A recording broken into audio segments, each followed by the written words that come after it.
शैलेशदया पात्रं विभक्त्यादिगुणार्णवम् यतीन्द्रप्रवणं वन्दे रम्यजामातरं मुनिं लक्ष्मीनाथसमारम्भां नाथयामुनमध्यमाम् अस्मदाचार्यपर्यन्तां वन्दे गुरुपरम्पराम् आचार्यं तिरुवडिगळे शरणं हरे रामेति कृष्णेति नाम संकीर्तनं सदा लोकक्षेमाय कुर्वन्तं प्रेमिकं सद्गुरुं भजे यत्प्रसादेन वचसां प्रसादादिगुणोदयः साविर्भवतु वाग्देवी मयि वाचा प्रसन्नया नारायणं नमस्कृत्य नरं चैव नरोत्तमं देवीं सरस्वतीं व्यासं ततो जयमुदीरयेत् व्यासाय विष्णुरूपाय व्यासरूपाय विष्णवे नमो वै ब्रह्मनिधये वासिष्ठाय नमो नमः कृष्णाय वासुदेवाय देवकी नंदनाय च नंदगोपकुमाराय गोविंदाय नमो नमः. ஸ்ரீமத் பாகவதத்துல ஆச்சரியமான 2 ஸ்துதி அனுபவிச்சோம். குந்தி ஸ்துதி, அதன் தொடர்ச்சியாக பீஷ்ம ஸ்துதி. பீஷ்ம ஸ்துதி ஆன பிறகு பீஷ்மாச்சாரியாளுடைய முக்தி, பிறகு கண்ணபிரான் துவாரகையில எழுந்தருளி இருக்கான் அப்படிங்கிற பரியந்தம் பார்த்தோம் நேற்றைய தினம்.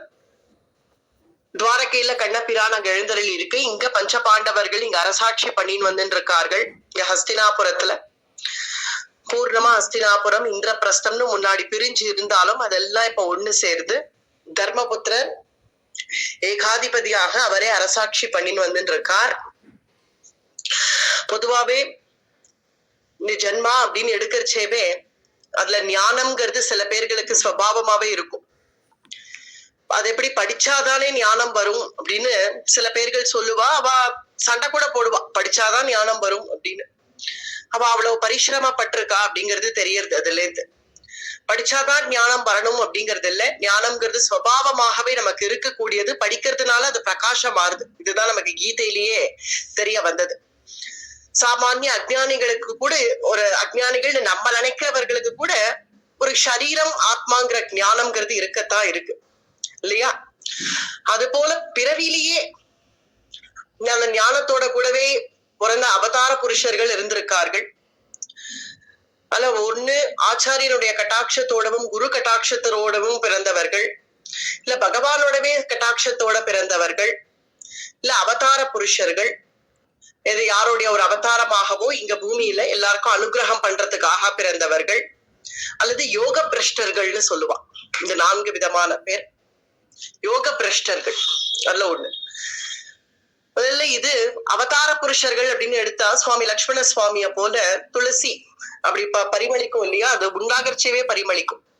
அது அப்புறம் அது பூத்து அதுக்கப்புறம் துளசி ஆகி அதுக்கப்புறம் இலையாகி அப்புறம் தான் அது பரிமளிக்கும்னு இல்லாதபடி, அது எப்படி அது உதாரண ஆர்ச்சைவே பரிமளிக்கிறதோ அது போல அவதார புருஷர்கள் தனியா தெரிவார்கள்.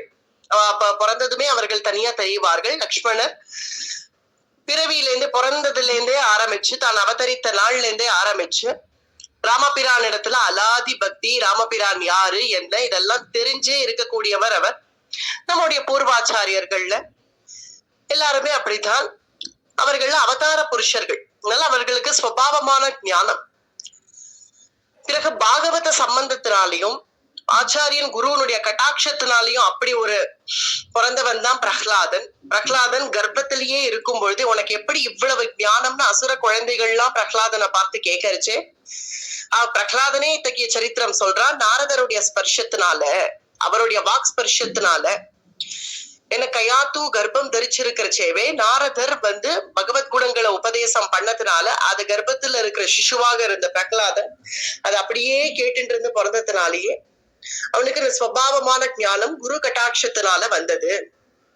யோக பிரஷ்டர்கள் அப்படின்னு பார்த்தா ஜடபரதர் போல, ஜடபரதர் சரித்திரம் பிரகலாத் சரித்திரம்லாம் வரக்கூடிய பிரவச்சனங்கள் அனுபவிக்க போறோம். ஜடபரதர் முன்னாடி பிறவியில பரதன்கிற ஒரு யோக ரிஷியாக இருந்து அவர் ஏதோ ஒரு மானுடைய ஸ்நேக சங்கத்தினால அடுத்த ஜென்மா மானாகவே எடுத்து அதற்கு பிறகு கொஞ்சம் அடுத்த ஜென்மா மறுபடியும் ஒரு ஜென்மா எடுத்து ஜடபரதராக ஆகி அவருக்கு அந்த பூர்வ ஜென்ம வாசனையாக அந்த ஞானம்ங்கிறது அப்படியே இருக்கு. இவர்கள்லாம் யோக பிரஷ்டர்கள், இவர்களதான் யோக பிரஷ்டர்கள்னு கீதையில கண்ணபிரான் சொல்றான்.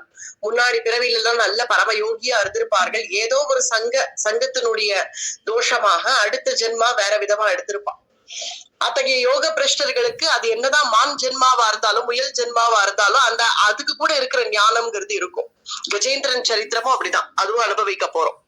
கஜேந்திரன் சரித்திரத்திலயும் அப்படிதான். அது முன்னும் பூர்வ ஜென்மத்தினுடைய அந்த வாசனை அத்தகைய ஞானம் அப்படியே இருக்கிறதுனாலதான் கஜேந்திர ஸ்துதி எவ்வளவு பெரிய ஸ்துதி, அப்படி பகவான் ஆசிரியக்க முடிஞ்சுது அந்த ஒரு யானையால கூட. அது இவர்கள் எல்லாம் யோக பிரஷ்டர்கள்னு சொல்லுவான். இந்த நான்காவதாதான் இது ரொம்ப ஒரு விசேஷமா பகவானாலேயே கட்டாட்சிச்சு அனுப்பப்பட்டவர்கள் அப்படிங்கிறது. இப்ப அவளை பத்தி தான் பார்க்க போறோம், அதுக்காக தான் இதை சொல்றேன். பரீட்சித் அப்படிங்கிறவருக்கு தன்னுடைய தாயாராகிய உத்தரகுமாரி பாஹி பாஹி மகாயோகின் தேவ தேவ ஜெகத்பதே நான்யம் த்வதபயம் பஷ்ய யத்ர மிருத்யுஹு பரஸ்பரம் அபித்ரவதி மாமீஷா சரஸ்தப்தாய சோபிபோ காமம் தஹது மாம் நாதா மாமே கர்ப்போ நிபாத்யதா. உத்தரகுமாரி தன்னுடைய கர்ப்பத்தை நீதான் நிவர்த்தி பண்ணணும், எனக்கு பிரம்மாஸ்திரம் என்ன துரத்துறதே நீதான் என்னை காப்பாத்தணும்னு மாம் நாதா அப்படின்னு நாதான்னு சொல்லி துவாரகாதீசன்னு சரணம் அடைஞ்சா. அப்படி சரணம் அடைஞ்ச உடனே பகவான் அபயம் கொடுத்து உத்தரகுமாரியினுடைய கர்ப்பத்துக்கு வஜ்ர கவச்சமாக தானே ஆனான் அப்படிங்கிற சரித்திரம் பார்த்தோம். இப்போ அந்த கர்ப்பத்திலேயே சாட்சாத்கரிச்சது அப்படின்னு பார்த்தா பரீட்சித் ஒரு சரித்திரம் தான் நமக்கு தெரியுது. வேற எந்த சரித்திரம் கூட எடுத்து பார்த்தா அப்படி தெரியல. துருவனுக்கு கூட 5 வயசுல சாட்சாத்காரம், அதுக்கே நம்ம ஆச்சரியப்படுறோம் 5 வயசுல சாட்சாத்காரம்னு. ஆனா கர்ப்பத்திலேயே சாட்சாத்காரம் அப்படிங்கிறது இது ஒரே ஒரு சரித்திரம் தான். அப்படி பரீட்சித்தினுடைய சரித்திரம் கர்ப்பத்துல சாட்சாத்கரிச்சுட்டான், பகவான பார்த்துட்டான். அங்குஷ்ட மாத்திரம் தெரியறதான். இங்க வர்ணனை வேற பாகவதத்துல அப்படி இருக்கு, அங்குஷ்ட மாத்திரம்.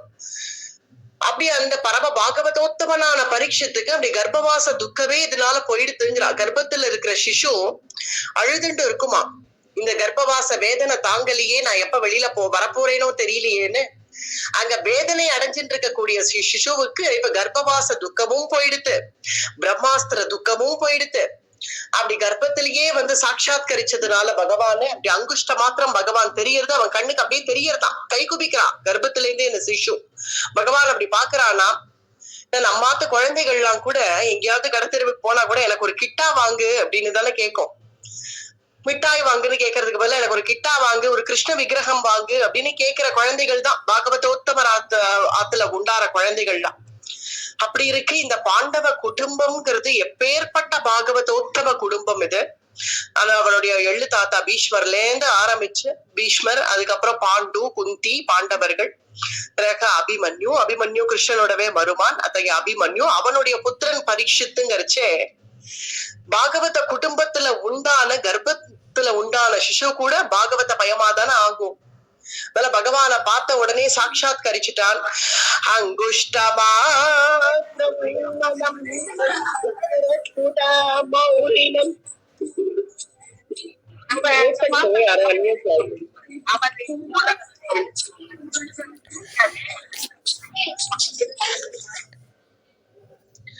அங்குஷ்டமாத்ரம் அமலம் ஸ்புரத்புரதமௌலினோ அபீச்ய தர்சனம் ஷ்யாமம் தடித்வாசசமச்யுதோ அங்குஷ்ட மாத்திரம் ஒரு கட்டவரல் மாத்திரம் தான் காட்சி. ஏன்னா கர்ப்பத்தில் அவ்வளவுதானே காட்சி கொடுக்க முடியும். கர்ப்பம்ங்கிறதே ஒரு சின்ன இடம் தானே, அதுல அத்தகைய சிசு வாசம் பண்ணிட்டு இருக்கு. அங்குஷ்ட மாத்திரம் இருக்கான் பகவான் அப்படின்னா, அங்குஷ்ட மாத்திரமாக காட்சி கொடுக்கிறான்னா அதுக்கு ஏத்த மாதிரி தீர்க்கமான புஜம், தீர்க்கமான நேத்திரம், அந்த சின்ன கிட்டாக்கு ஏத்ததான தீர்க்கமான புஜம். நம்ம ஆத்துல இருக்கான் இல்லையா லட்டு கோபால், நம்ம ஆத்துல இருக்கக்கூடிய அந்த குட்டி குட்டி கிருஷ்ணன், அதை பார்த்தா அது அங்குஷ்ட மாத்திரம் தானே இருக்கு, சின்னதா தானே இருக்கு. ஆனா அதுக்கு ஏத்ததாகிய தீர்க்கமான புஜங்கள், தீர்க்கமான அந்த கால்கள், அந்த நேத்திரம், அதனுடைய சாமுத்திரிகா லட்சணம் எல்லாம் எப்படி அழகா பொருந்தி இருக்கோ அது போல இப்ப கர்ப்பத்துல சாட்சாத்கரிக்கக்கூடிய பரீட்சத்துக்கு பகவானுடைய அந்த தீர்க்கமான புஜம், தீர்க்கமான அந்த பார்வை, இதெல்லாம் பார்த்து அப்படியே சாட்சாத்கரிக்கிறான். ஸ்ரீபத்சபக்ஷம் கதா பாணி மாத்மனஹா சர்வதோ திஷோ, கையில கதாதரனாக காட்சி கொடுக்கிறான் பரீட்சித்துக்கு. அத பார்த்த உடனே வெளியில வந்து ஏதோ ஒரு குட்டி கிட்டாவை வச்சுண்டு குழந்தைகள் விளையாடுறது போக கர்ப்பத்திலேயே இந்த கிட்டாவோட விளையாட ஆரம்பிச்சுட்டானாம் பரீட்சித். கர்ப்பத்திலேயே கர்ப்பவாச துக்கம் எல்லாம் நீங்கி அந்த கிருஷ்ணன் அங்கேயே சாட்சாத்கரிச்சதுனால அந்த சின்ன கிட்டாவோட தான் கர்ப்பத்திலேயே விளையாட ஆரம்பிச்சு அந்த கர்ப்பத்திலேயே கிருஷ்ண தியானத்தோடவே இருந்து வெளியில வந்து குழந்தை பிறக்கிறான். குழந்தை பிறந்து வெளியில வந்த பிறகு கூட அந்த அஜ்ஞானம்ங்கிறது அப்படி வந்து அப்படி அட்டிக்கும் இல்லையா தலையில. உள்ள கர்ப்பத்துல கூட சில சமயம் ஞானம் இருக்கும், வெளியில வந்தாச்சுன்னா அந்த அஜ்ஞானமாகி அந்த ஒரு காத்து வந்து அட்டிக்கும். அந்த அஜ்ஞானத்தை கூட கிருஷ்ணனுடைய அனுகிரகத்தினால நம்மளால நிவர்த்தி பண்ணிட முடியும் அப்படிங்கறதுதான் இந்த சரித்திரம் காட்டுறது. எப்படி சுவாமி நம்மாழ்வார் சரித்திரம் போல இங்க பரீட்சத்துக்கு எப்படின்னா வெளியில வந்ததும் அது தேடுறதாம். அது அப்படி பிறந்த குழந்தை முகம் பாக்குறது, எல்லார் முகத்தையும் இப்படி பாக்குறது, அங்கேயும் இங்கேயும் இப்படி அப்படியுமா கண்ணை உருட்டி உருட்டி பாக்குறது. என்னன்னா நான் கர்ப்பத்துல பார்த்தேனே அந்த முகம் எங்க, அவன் எங்க அப்படின்னு அங்க தேடிட்டு இருக்கான். அந்த நான் பார்த்தேனே ஒரு திருமுக மண்டலத்தை என்னுடைய கர்ப்பத்துல, அது எங்க யார் யாரோ வந்து முகத்தை நீட்டுறாளே அது எங்கன்னு தேடிட்டு இருக்கிறதுனால எதையோ இது தேடுறது அப்படின்னதும், எதையோ தேடுறது அப்படின்ன உடனே அது பரீட்சை பண்ணிட்டே இருக்கிறதுனால பரீட்சித் அப்படிங்கிற ஒரு பெயர் வந்தது அவனுக்கு. பரீட்சை பண்ணி அப்புறம் பிறகு கண்ணபிரான் அதை கையில எடுத்துட்டதும் இவன் அல்லவோ நம் கர்ப்பத்துல பார்த்த முகம்னு கண்ணபிரானுடைய முகத்தை அப்படியே பார்த்துட்டு இருக்கிறதுனால அது பரீட்சித்துனே அதுக்கு பேர் வச்சார்கள். ஏன்னா பரீட்சை பண்ணிட்டே இருந்துதான் வர வர வர வர யார் யார் வரா யார் யார் போறா நம்ம பார்த்த முகம் எங்க அப்படின்னு பரீட்சை பண்ணிட்டதுனால பரீட்சித் அப்படின்னு நாமகரணம் தர்மபுத்திரரே பண்ணி வச்சார். தர்மபுத்திரர் ஜாத கர்மம் நாமகரணம் எல்லாம் பண்ணி முடிச்சு புண்ணியாவச்சனம் ஆன பிறகு ஜாதகம் கணிச்சார்கள். அங்க இருக்கக்கூடிய ரிஷிகள் எல்லாம் தர்மபுத்திரருக்கு தௌமியர் குலகுரு தன்னுடைய ரிஷிகள் எல்லாம் சேர்த்து ஜாதகம் கணிச்சு தர்மபுத்திரர் கேட்கிறார் என்னுடைய பேரன் எப்படி இருப்பான் அப்படின்னு அந்த ரிஷிகள் எல்லாம் பார்த்து கேட்கிறார். அவன் எப்படி இருப்பான், அவனுடைய வாழ்க்கை எப்படி இருக்கும், நல்ல தர்மவானா இருப்பானா, பகவத் பக்தியோட இருப்பானா, அவன் எப்படி இருப்பான் அப்படின்னு யுதிஷ்டிரர் அங்க கூடி இருக்கக்கூடிய ரிஷிகள் எல்லாம் பார்த்து கேட்ட உடனே ரிஷிகள்லாம் அவனுடைய ஜாதகத்தை கணிச்சவர்கள் அதை பார்த்து ஆச்சரியப்படுறார்கள். இத்தகைய ஒரு ஜாதகம், இப்படி ஒரு அமைப்பு. இத பார்த்து தர்மபுத்திரர் கிட்ட சொல்றா, பார்த்த பிரஜாபிதா சாக்ஷாத் இக்ஷ்வாகூரிவ மாணவஹ பிரம்மண்யஹ சத்யசந்தஸ்ச ராமோ தாசரதிஹ யதா. வம்ச ஸ்தாபகர்கள்ல இக்ஷ்வாகு போல இருப்பான். என்னதான் இருக்கட்டுமே இக்ஷ்வாகுன்னா இக்ஷ்வாகு தான், ரகு வம்சம்னா ரகு வம்சம் தானே. அத்தகைய இக்ஷ்வாகு ரகு, அந்த ரகுங்கிற ராஜா பின்ன எப்படி இருப்பார், பகவானே ராமபிரானே தன்னை ரகுகுல திலகன், ரகுகுல நாயகன், ரகுவீரன், ரகுபதி, ராகவன் அப்படின்னு எல்லாம் தன்னை தானே பிரகடனம் பண்ணிக்கிறதுக்கு காரணம் என்ன, அத்தகைய ரகு மகராஜனுடைய வம்சத்துல வந்தவன் அப்படின்னு ராமபிரான் தானே தன்னை ஸ்தாபிச்சுக்கிறார் இல்லையா. ரகுவீரன்னு சொல்லிக்கிறது தானே விரும்புறார். அப்படி அந்த வம்ச ஸ்தாபகர்கள்ல இக்ஷ்வாகு போல இருப்பான், உங்களுடைய வம்சத்தை ஸ்தாபிப்பான். சாக்ஷாத் இக்ஷ்வாகு பிரம்மண்யஹ சத்யசந்தஸ்ச. பிரம்மண்யன் சத்யசந்தன் அப்படின்னு சொன்னாலே ராமரதான் நினைவுக்கு வரும். அத்தகைய பிரம்மண்யன் சத்யசந்தனாக யார போல இருப்பான், ராமோ தாசரதிர் யதா. ராமரை போல இருப்பான், ராமச்சந்திரனை போல.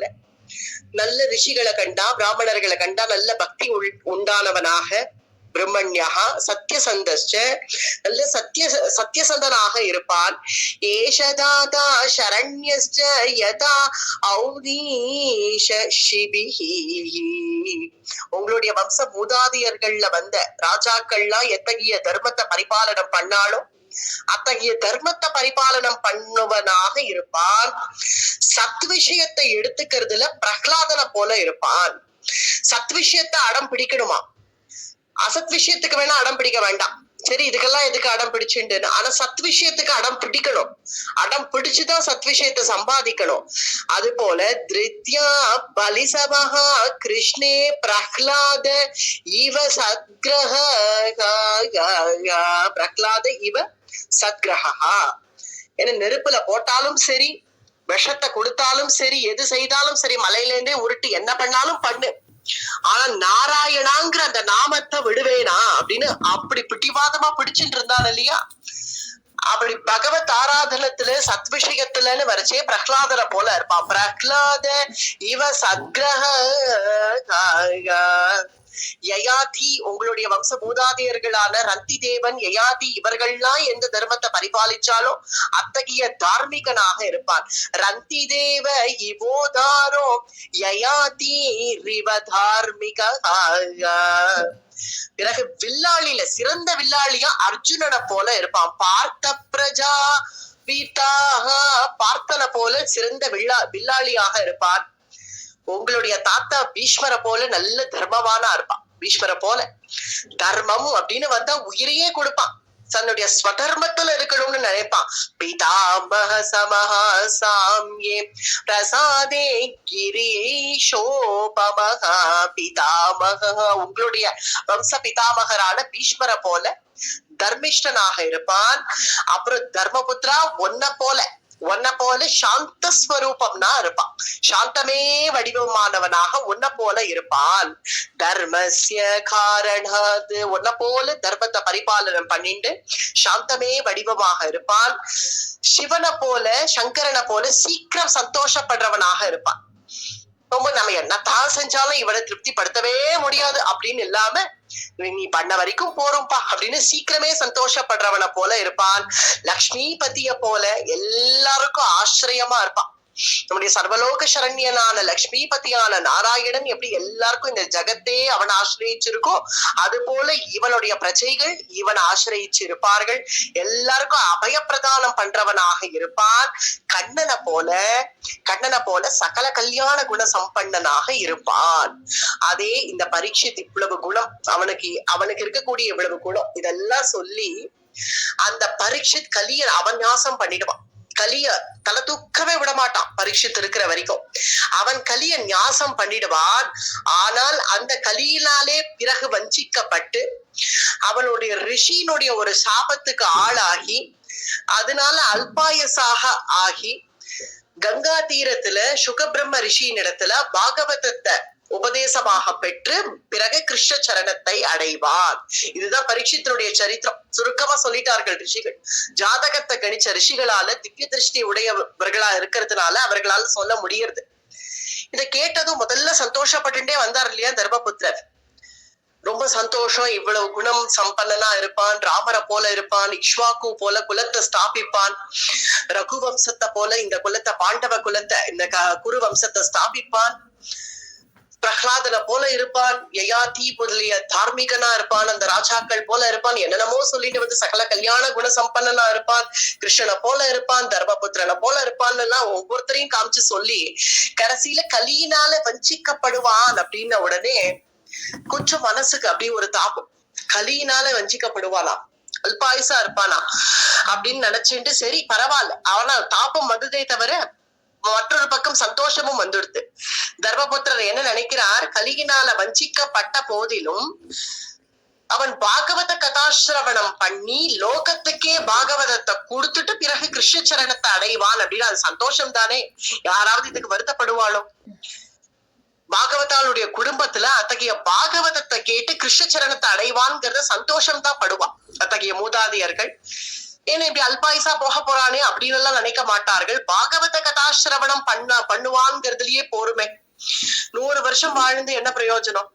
பகவன் நாம காதலியே விழல 100 வருஷம் வாழ்ந்து இதோ இப்படி அப்படி ஒரு கேரக்டர் வரப்போகுது. இதோ இப்பவே இன்னும் கொஞ்ச நேரத்துல எத்தனையோ வருஷம் வாழ்ந்தாச்சு. பகவன் நாம காதல விழுந்த போதிலும் அதை பத்தி புரிஞ்சுக்கல தெரிஞ்சுக்கல அப்படின்னு இருந்து அந்த மாதிரி கேஸ் எல்லாம் இருக்கு இல்லையா? அப்படி வாழ்ந்துதான் என்ன பிரயோஜனம்? வாழ்ந்து சொல்ப காலமா இருந்தாலும் பகவன் நாம சங்கீர்த்தனம் பண்ணிட்டு அதே பகவத் திருவடி அடையறதுங்கிறது எவ்வளவு பெரிய விஷயம். அதனால ரொம்ப சந்தோஷமே அடைஞ்சார் தர்மபுத்திரர். அப்படி என்னுடைய பேரன் பாகவதத்தை லோகத்துக்கே இன்னைக்கு லோகம் இருக்கிற வரைக்கும் கூட அந்த பாகவதம் கிடைச்சதுன்னா அதுக்கு காரணம் பரீட்சித். பாகவதத்தை லோகத்துக்கு கொடுத்துட்டு போக போறான் அப்படிங்கறச்சு. ஏன்னா அவன் தானே அங்க ஸ்ரோதா, அவன் கேட்டதுனாலதானே பாகவதம் கிடைச்சது. பாகவதத்தை லோகத்துக்கே கொடுத்துட்டு போக போறான்னா அத்தகைய பரீட்சித்தை கண்டு சந்தோஷமே பட்டார். நாளொரு மெனியும் பொழுதொரு வண்ணபுமாக பரீட்சித்த பஞ்சபாண்டவர்கள், அவனுடைய பத்தினிகள், உத்தரகுமாரியுமா சேர்ந்து எல்லாருமா சேர்ந்து, ஏன்னா இனி இந்த வம்சத்துக்கு இவன் ஒருத்தன் தான் பாக்கி, அதனால இவனை எல்லாருமா சேர்ந்து லாலனை பண்ணி அவனை வளர்த்துட்டு வரார்கள். இந்த சமயத்துல தீர்த்த யாத்திரைக்கு போயிருந்தார் விதுரர். விதுரர் யாரு? பாண்டவர்களுடைய சித்தப்பா. திருதராஷ்டிரன், பாண்டு, விதுரர். அதுல கடைசியா அந்த விதுரர். பாண்டவர்களுக்கு அவர் ஒருத்தர் தான் ஆசிரியம். ஏன்னா அனாதையாக குந்தி தேவி எந்த கதியும் இல்லாம நிர்கதியாக பாண்டு மகாராஜன் போன பிறகு காட்டுல இருந்து இந்த 5 குழந்தைகளை வச்சுட்டு திண்டாடி ரிஷிகள்லாம் வந்து திருதராஷ்டிரன் கிட்டக்க ஒப்படைச்சா, உன்னுடைய தம்பி மைந்தர்கள், தம்பி ஆம்படையா ஜாக்கிரதையா பாத்துக்கோன்னு இங்க ஒப்படைச்சிட்டு போனான். ஆனா அவர் அவ்வளவு அனுகூலம் இல்ல திருதராஷ்டிரன், அவர் அவ்வளவு சரியா பாத்துக்கல இவர்களை.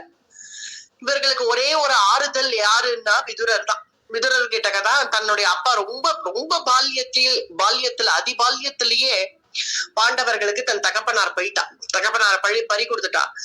அவர்கள் பார்த்து அப்பா அப்பான்னு பழகினது, அதாவது சித்தப்பான்னு பழகினது இந்த விதுரர் கிட்டக்கதான். விதுரர் ஒண்டிதான் குந்திக்கு கூட ஆறுதல்.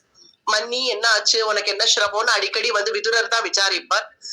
குந்தியும் தனக்கு ஏதாவது கஷ்டம் வந்தா வேற எங்க போய் சொல்லிக்கிறது, விதுரர் கிட்டக்கதான் வருவள். தன்னுடைய மச்சனன்கிற சுவாதீனத்துல இந்த மாதிரி ஆறுதேப்பா அப்படின்னு விதுரர் கிட்டக்கதான் வந்து சொல்லுவ. கவலைப்படாத மன்னி, என்ன பண்றது, மகாராஜா நல்லவர் தான், ஒரு சமயம் இப்படி நடந்துக்கிறார், ஏன் இப்படி நடந்துக்கிறாருன்னு தெரியல அப்படின்னு ஆறுதலா விதுரர் தான் இந்த குழந்தைகளை எப்படி ஒரு பறவை குஞ்சு பறிச்சதுன்னா தன்னுடைய தன்னுடைய சிறகுனால அந்த அலக்கங்களாலேயே அந்த அந்த பட்சிகளை, தன்னுடைய குஞ்சு பட்சிகளை காப்பாத்துவோம். அது போல விதுரருடைய லாலனையில வளர்ந்த குழந்தைகள் இந்த பாண்டவர்கள். அவர் பரம பாகவதோத்தவர் அந்த விதுரர். அவருக்கு இந்த தேக பந்துக்கள் கிட்ட இருக்கக்கூடிய அந்த அபிமானம் எல்லாம் போயிடுது. அதெல்லாம் கை விட்டுட்டார், என்னைக்கோ கை விட்டுட்டார். இருந்தாலும் தன்னுடைய பாண்டவர்கள் கிட்டக்க அவருக்கு இருக்கக்கூடிய ஒரு வாத்சல்யம்ங்கிறது இருக்கத்தான் இருக்கு. ஏன்னா அவர் ரொம்ப கஷ்டப்பட்டுட்டார்கள் பாண்டவர்கள் வாழ்க்கையில. இப்ப கண்ணபிரானுடைய அனுகிரகத்தினால அரசாட்சி பண்ணிட்டு வந்துட்டு இருக்கார்கள் அப்படிங்கறது கேட்டு சந்தோஷமே பட்டார் விதுரர். தீர்த்த யாத்திரைக்கு போனவர் புறப்பட்டு வந்து தர்மபுத்திரரை பாக்குறார். சபைக்கு வரார். தர்மபுத்திரருடைய சபைக்கு வந்த உடனே தர்மபுத்திரர் விதுரர் வந்துட்டார் அப்படின்ன உடனே எழுந்து ஓடி போய் நமஸ்கரிக்கிறார். அவரு வரவேற்கிறார், சுவாகத வச்சனங்கள் சொல்றார். சித்தப்பா, எங்களுக்கு எல்லாமே நீங்கள் தானே, உங்களை ஆசிரியிச்சுதானே நாங்கள் இருந்தோம். நீங்கள் தீர்த்த யாத்திரை போயிருக்கீர்கள்னு நான் கேள்விப்பட்டேனே. தீர்த்த யாத்திரை உங்களை போல பாகவதோத்தமர்களுக்கு நீங்கள் இருக்கிற இடமே தீர்த்தம் தான். நீங்கள் இங்க அஸ்தினாபுரத்துல இருந்தா அதுவே ஒரு தீர்த்த கஷேத்திரம் தான் எங்களுக்கு. ஏன்னா உங்களுடைய பாத தூளி எங்கெல்லாம் படுறதோ அங்க அத்தனை அந்த ஸ்தலங்கள் எல்லாம் புண்ணிய ஸ்தலங்களாக ஆயிடுறது. அங்க இருக்கக்கூடிய ஜனங்கள்லாம் கூட உத்தாரணம் ஆயிடுறார்கள் உங்களுடைய சம்பந்தத்தினாலேயே. பவத்விதா பாகவதா தீர்த்தः பூதா ஸ்வயம் விபோகோ தீர்த்தி குர்வந்தி தீர்த்தானி ஸ்வாந்தः ஸ்தேன கதாப்ருதாகா தீர்த்தி குர்வந்தி தீர்த்தானி. நீங்கள் எங்கெல்லாம் போனீர்களோ அதெல்லாமே தீர்த்தம் தான், தீர்த்த கஷேத்திரம் தான். கங்கை, காவேரி, தாமிரபரணி, சரஸ்வதி முதலிய யமுனை முதலிய தீரங்கள்லாம் கூட இந்த பாகவதர்களுடைய ஸ்பர்ஷத்தை தானே விரும்புகிறார்கள். பாகவத ஸ்பர்ஷத்தினால கங்கா மகாத்மியம் சொல்றச்சேவே கங்கை பூலோகத்துக்கு வர சம்மதிச்சதுக்கு காரணம் எத்தனையோ ஹரிதாசர்கள் நம்ம இடத்துல வந்து அவர்கள்லாம் பத்தியா எவ்வளவு சுத்தமா இருக்கு, தீர்த்தம் எவ்வளவு குளிர்ந்து இருக்கு அப்படி சொல்லிட்டு குளிக்க மாட்டார்களாம். ஸ்நானம் பண்றச்சேவே ஹரி ஹரி ஹரி அப்படின்னு சொல்லிட்டு குளிப்பார்களே. அவர்களுடைய ஸ்பர்ஷம் சம்பந்தம் நமக்கு வேணுமே அப்படின்னு நினைச்சுதான் புண்ணிய தீர்த்தங்கள் பாரத தேசத்துல ஓடின்னு இருக்கு. உங்களை போல பாகவதோத்தமர்கள் இங்க இருக்கிறது தானே உச்சிதம். இங்க இருந்தா தானே இங்க ஜனங்கள் உஜ்ஜீவனம் அடையறதுக்கு அது ஹேத்துவாக இருக்கும். அதனால நீங்கள் எங்கேயும் போக கூடாது, இங்க எங்களோட இருக்கணும் அப்படின்னு தர்மபுத்திரர் விதுரரை கொண்டாடுறார். விதுரர் சந்தோஷம்பா, நீ ராஜ்யத்துக்கு வந்திருக்கேன்னு கேள்விப்பட்டேன், ரொம்ப உனக்கு பட்டாபிஷேகம்லாம் ஆகி நீ க்ஷேமமா இருக்க, உன்னை பார்க்கணும், நீ ராஜ்யத்தை பரிபாலனம் பண்ணிட்டு இருக்காய், இந்த தேசமே சுபிக்ஷமா இருக்கு, திருதராஷ்டிரனுடைய ராஜ்யத்துல எப்படி எல்லாம் நாட்டு பிரஜைகள் கஷ்டப்பட்டார்கள்னு எல்லாம் விதுரருக்கு தெரியும். கூட இருந்து பார்த்தவர் அவர். இப்போ எல்லா ஜனங்களும் அப்பாட தர்மபுத்திரனுடைய அரசாட்சி இனி நிம்மதியா இருக்கும் அப்படின்னு ஜனங்கள் பேசிக்கிறது விதுரர் காதலியே விழுந்து. அதெல்லாம் கேட்டுட்டுதான் வந்தார்கள். நல்ல ஒரு அரசாட்சியை கொடுக்கிறாய், இப்படியே இரு, உன்னுடைய தர்ம நிஷ்டையில இரு, சந்தோஷமாயிரு. ஆமா, அண்ணா திருதராஷ்டிரன் எங்க? அவருடைய அறையில இருக்கார் அப்படின்னு தர்மபுத்திரர் சொன்னதும் சரி நான் போய் பார்த்துட்டு வரேன் அப்படின்னு கொஞ்சம் வைராக்கியம் வந்திருக்குமோன்னு நினைக்கிறார் விதுரர். 100 பிள்ளைகள் போயிடுது இல்லையா திருதராஷ்டிரனுக்கு. 100 பெத்தது 100, 100 போயிடுச்சு. 100 போறதுங்கிறது ஒண்ணும் ஒரு சாதாரண விஷயம் இல்ல. 100 குழந்தைகள் ஒரு தகப்பனாருக்கு இருந்தா 100 குழந்தைகளை இழக்கிறதுங்கிறது ஒரு சாமான்யமான இழப்பா? 1 2ன்னு ஒரு பேருக்கு கூட இல்ல, மொத்தமும் போச்சு, சமாப்தி ஆச்சு. அப்படி இருக்க கொஞ்சமாவது ஒரு வைராக்கியம்ங்கிறது இப்பவாவது வந்திருக்க வேண்டாமா? அது வந்திருக்கும்னு எதிர்பார்த்துட்டு போனார் விதுரர். போறார், போய் அண்ணாவை சேவிக்கணும், தன்னுடைய அண்ணா திருதராஷ்டிரன் போய் சேவிக்கலாம்னு போய் பாக்குறார். பார்த்தா நல்லா சாப்பிட்டு இருக்காரு திருதராஷ்டிரன். நல்ல குழக்கட்டை பண்ணி போட்டிருக்கான் பீமன், அதை வச்சுட்டு சாப்பிட்டு இருக்கார். அங்க பீமசேனன் பரிமாறின் இருக்கான், சாதம் போட்டு இருக்கான். பீமனை பாக்குறார் விதுரர். விதுரரை பார்த்ததும் பீமன் விழுந்து சேவிச்சான். சித்தப்பா எப்ப வந்தேள்? என்னப்பா நீ எதுவும் அரசபைக்கு போலையா? உங்க அண்ணா அங்க அரசபையில நான் ராஜ தர்பார்ல உட்காந்து ராஜ்ய பரிபாலனம் பண்ணிட்டு இருக்க, நீ இங்க என்ன பண்ணிட்டு இருக்க? ராஜ்ய பரிபாலனம்லாம் அண்ணா பாத்துப்பார், பெரியப்பாவை நான் பாத்துக்கிறேன். என்னுடைய பெரியப்பா இல்லையா திருதராஷ்டிரன், அவருக்கு வேளா வேலைக்கு வேண்டியதெல்லாம் பார்த்து செய்ய வேண்டியது என்னுடைய கடமை இல்லையா? அதனால என் பெரியப்பாவையும் பெரியம்மா காந்தாரியும் நான் தான் பாத்துட்டு இருக்கேன் அப்படிங்கிறான் பீமசேனன். அதெல்லாம் சரி இருக்கட்டும், நான் என்னுடைய அண்ணா கிட்ட கொஞ்ச நேரம் தனியா பேசணும்னு விருப்பப்படுறேன், நீ கொஞ்சம் வேற ஏதாவது வேலை இருந்தா போய் பாக்குறியா அப்படின்னு சொன்னது பீமசேனன் சரி நான் கிளம்புறேன் அப்படின்னு பெரியப்பாவை அப்ப கூட பார்த்து சொல்லிட்டு போறான். சித்தப்பா உங்க கிட்டக்க ஏதோ பேசணுமா? நீங்க பேசுங்க, ஏதாவது தேவைன்னா என்ன கூப்பிடுங்க, வரேன் அப்படின்னு சொல்லி பீமசேனன் புறப்பட்டான். புறப்பட்ட உடனே திருதராஷ்டிர மகாராஜா முன்னாடி மகாராஜான்னு கூப்பிட்டு பழக்கம். மகாராஜா அப்படின்னு கூப்பிடுறா. என்னடா மகாராஜா? நான் எங்க மகாராஜா? இப்ப யுதிஷ்டிரன் மகாராஜா. சரி இருந்துட்டு போட்டோம். என்ன பண்ணிட்டு இருக்கேன் பார்த்தா தெரியலையாக்கும். சாப்பிட்டு இருக்கேனே. சரி சாப்பிட்டு இருக்கேன். சரி சாப்பிட்டு முடி, உன்னை நான் தொந்தரவு பண்ணல, சாப்பிட்டு முடி. சாப்பிட்டு முடிச்சுட்டு நான் இதோ இங்கதான் இருக்கேன், சாப்பிட்டு முடிச்சுட்டு வா. இல்ல விதுரா, என்ன விஷயம் சொல்லு.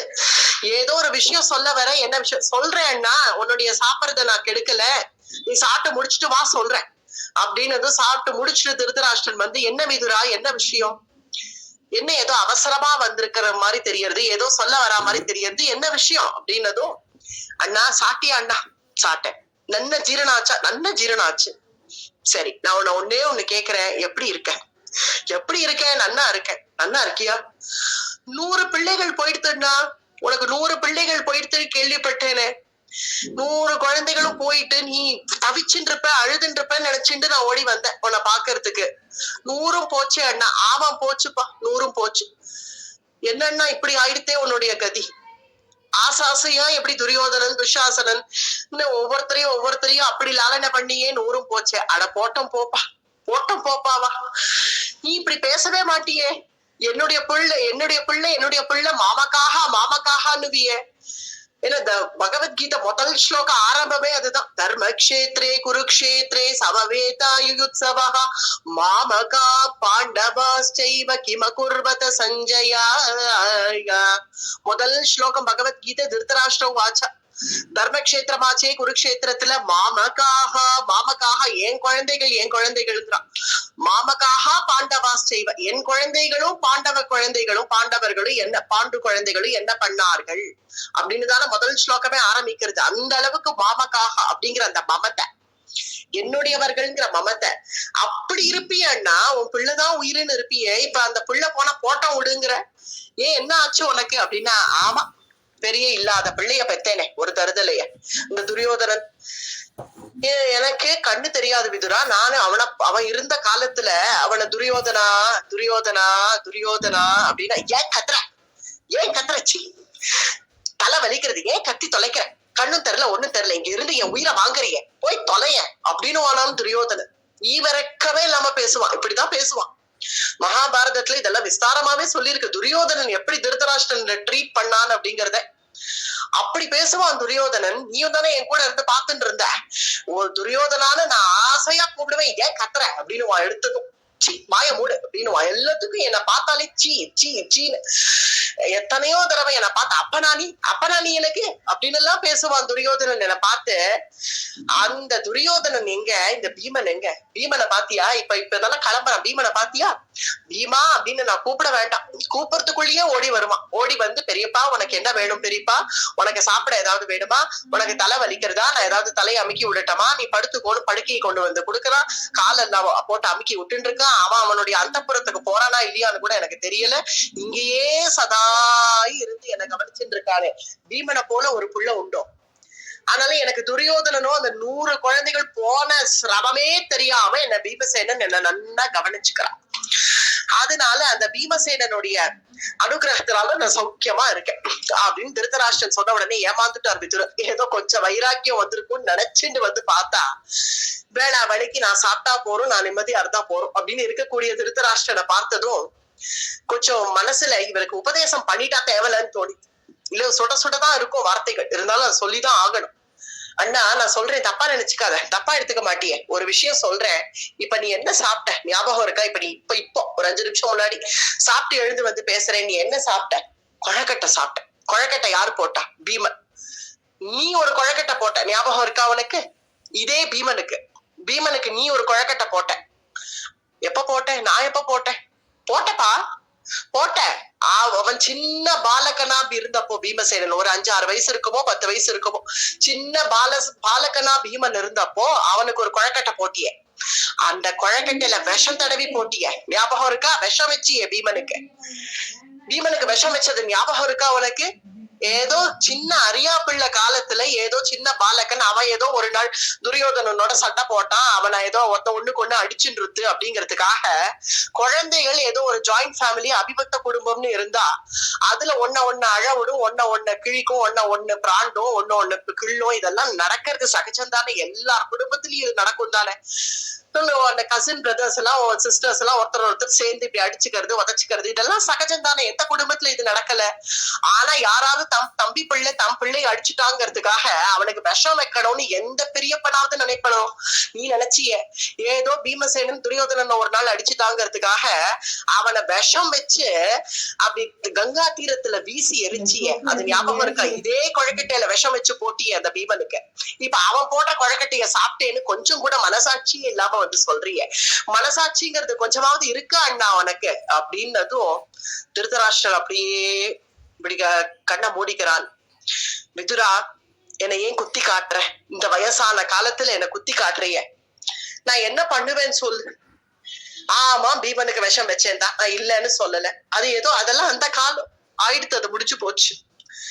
ஏதோ அந்த காலத்துல ஏதோ எனக்கு தெரியல, ஏதோ என் பிள்ளை தலையெடுக்கணுமேன்னு நினைச்சுட்டேன். இவன் வந்தா என் பிள்ளை தலையெடுக்க முடியாதோன்னு நினைச்சு விஷம் வச்சேன். பழசெல்லாம் ஏன் இப்ப நான் ஞாபகப்படுத்துற? இனிமேலும் விஷம் வைக்கலாமோ? இனிமேதான் பாண்டவா தலையெடுத்துட்டா, அவளே ராஜ்யத்துக்கு வந்துட்டா, இனிமேலும் அப்படியே இருக்கலாமோ? இனிமேலும் விஷம் வைக்கலாமோ? ஓஹோ, அப்ப இனிமேலும் விஷம் வைக்கணுங்கிற ஒரு சித்திரம் வேற உனக்கு இருக்கும். இப்ப உனக்கு அனுகூலமா இல்ல, உன்னுடைய 100 புத்திரர்கள் இப்ப இல்ல, உனக்கு சரியா பேசிட்டு இருந்தவன் இந்த சகுனி போன்ற பந்துக்கள்லாம் இப்ப உனக்கு இல்ல. அதனால இப்ப உனக்கு நீ விஷம் வைனா எவன் விஷம் வைப்பான் இனிமே? அதனால விஷம் வைக்க முடியலைங்கிறதுனால பின்ன உட்காந்துருக்கியோ? பின்ன உனக்கு வாஸ்தவமா பின்ன பீமசேனன் மேல எந்த பாசமும் இல்ல. அவனுக்கு இனிமேலும் விஷம் வைக்க என்னால முடியுமா அப்படின்னு முடியாததுனால பின்ன உட்காந்துருக்க.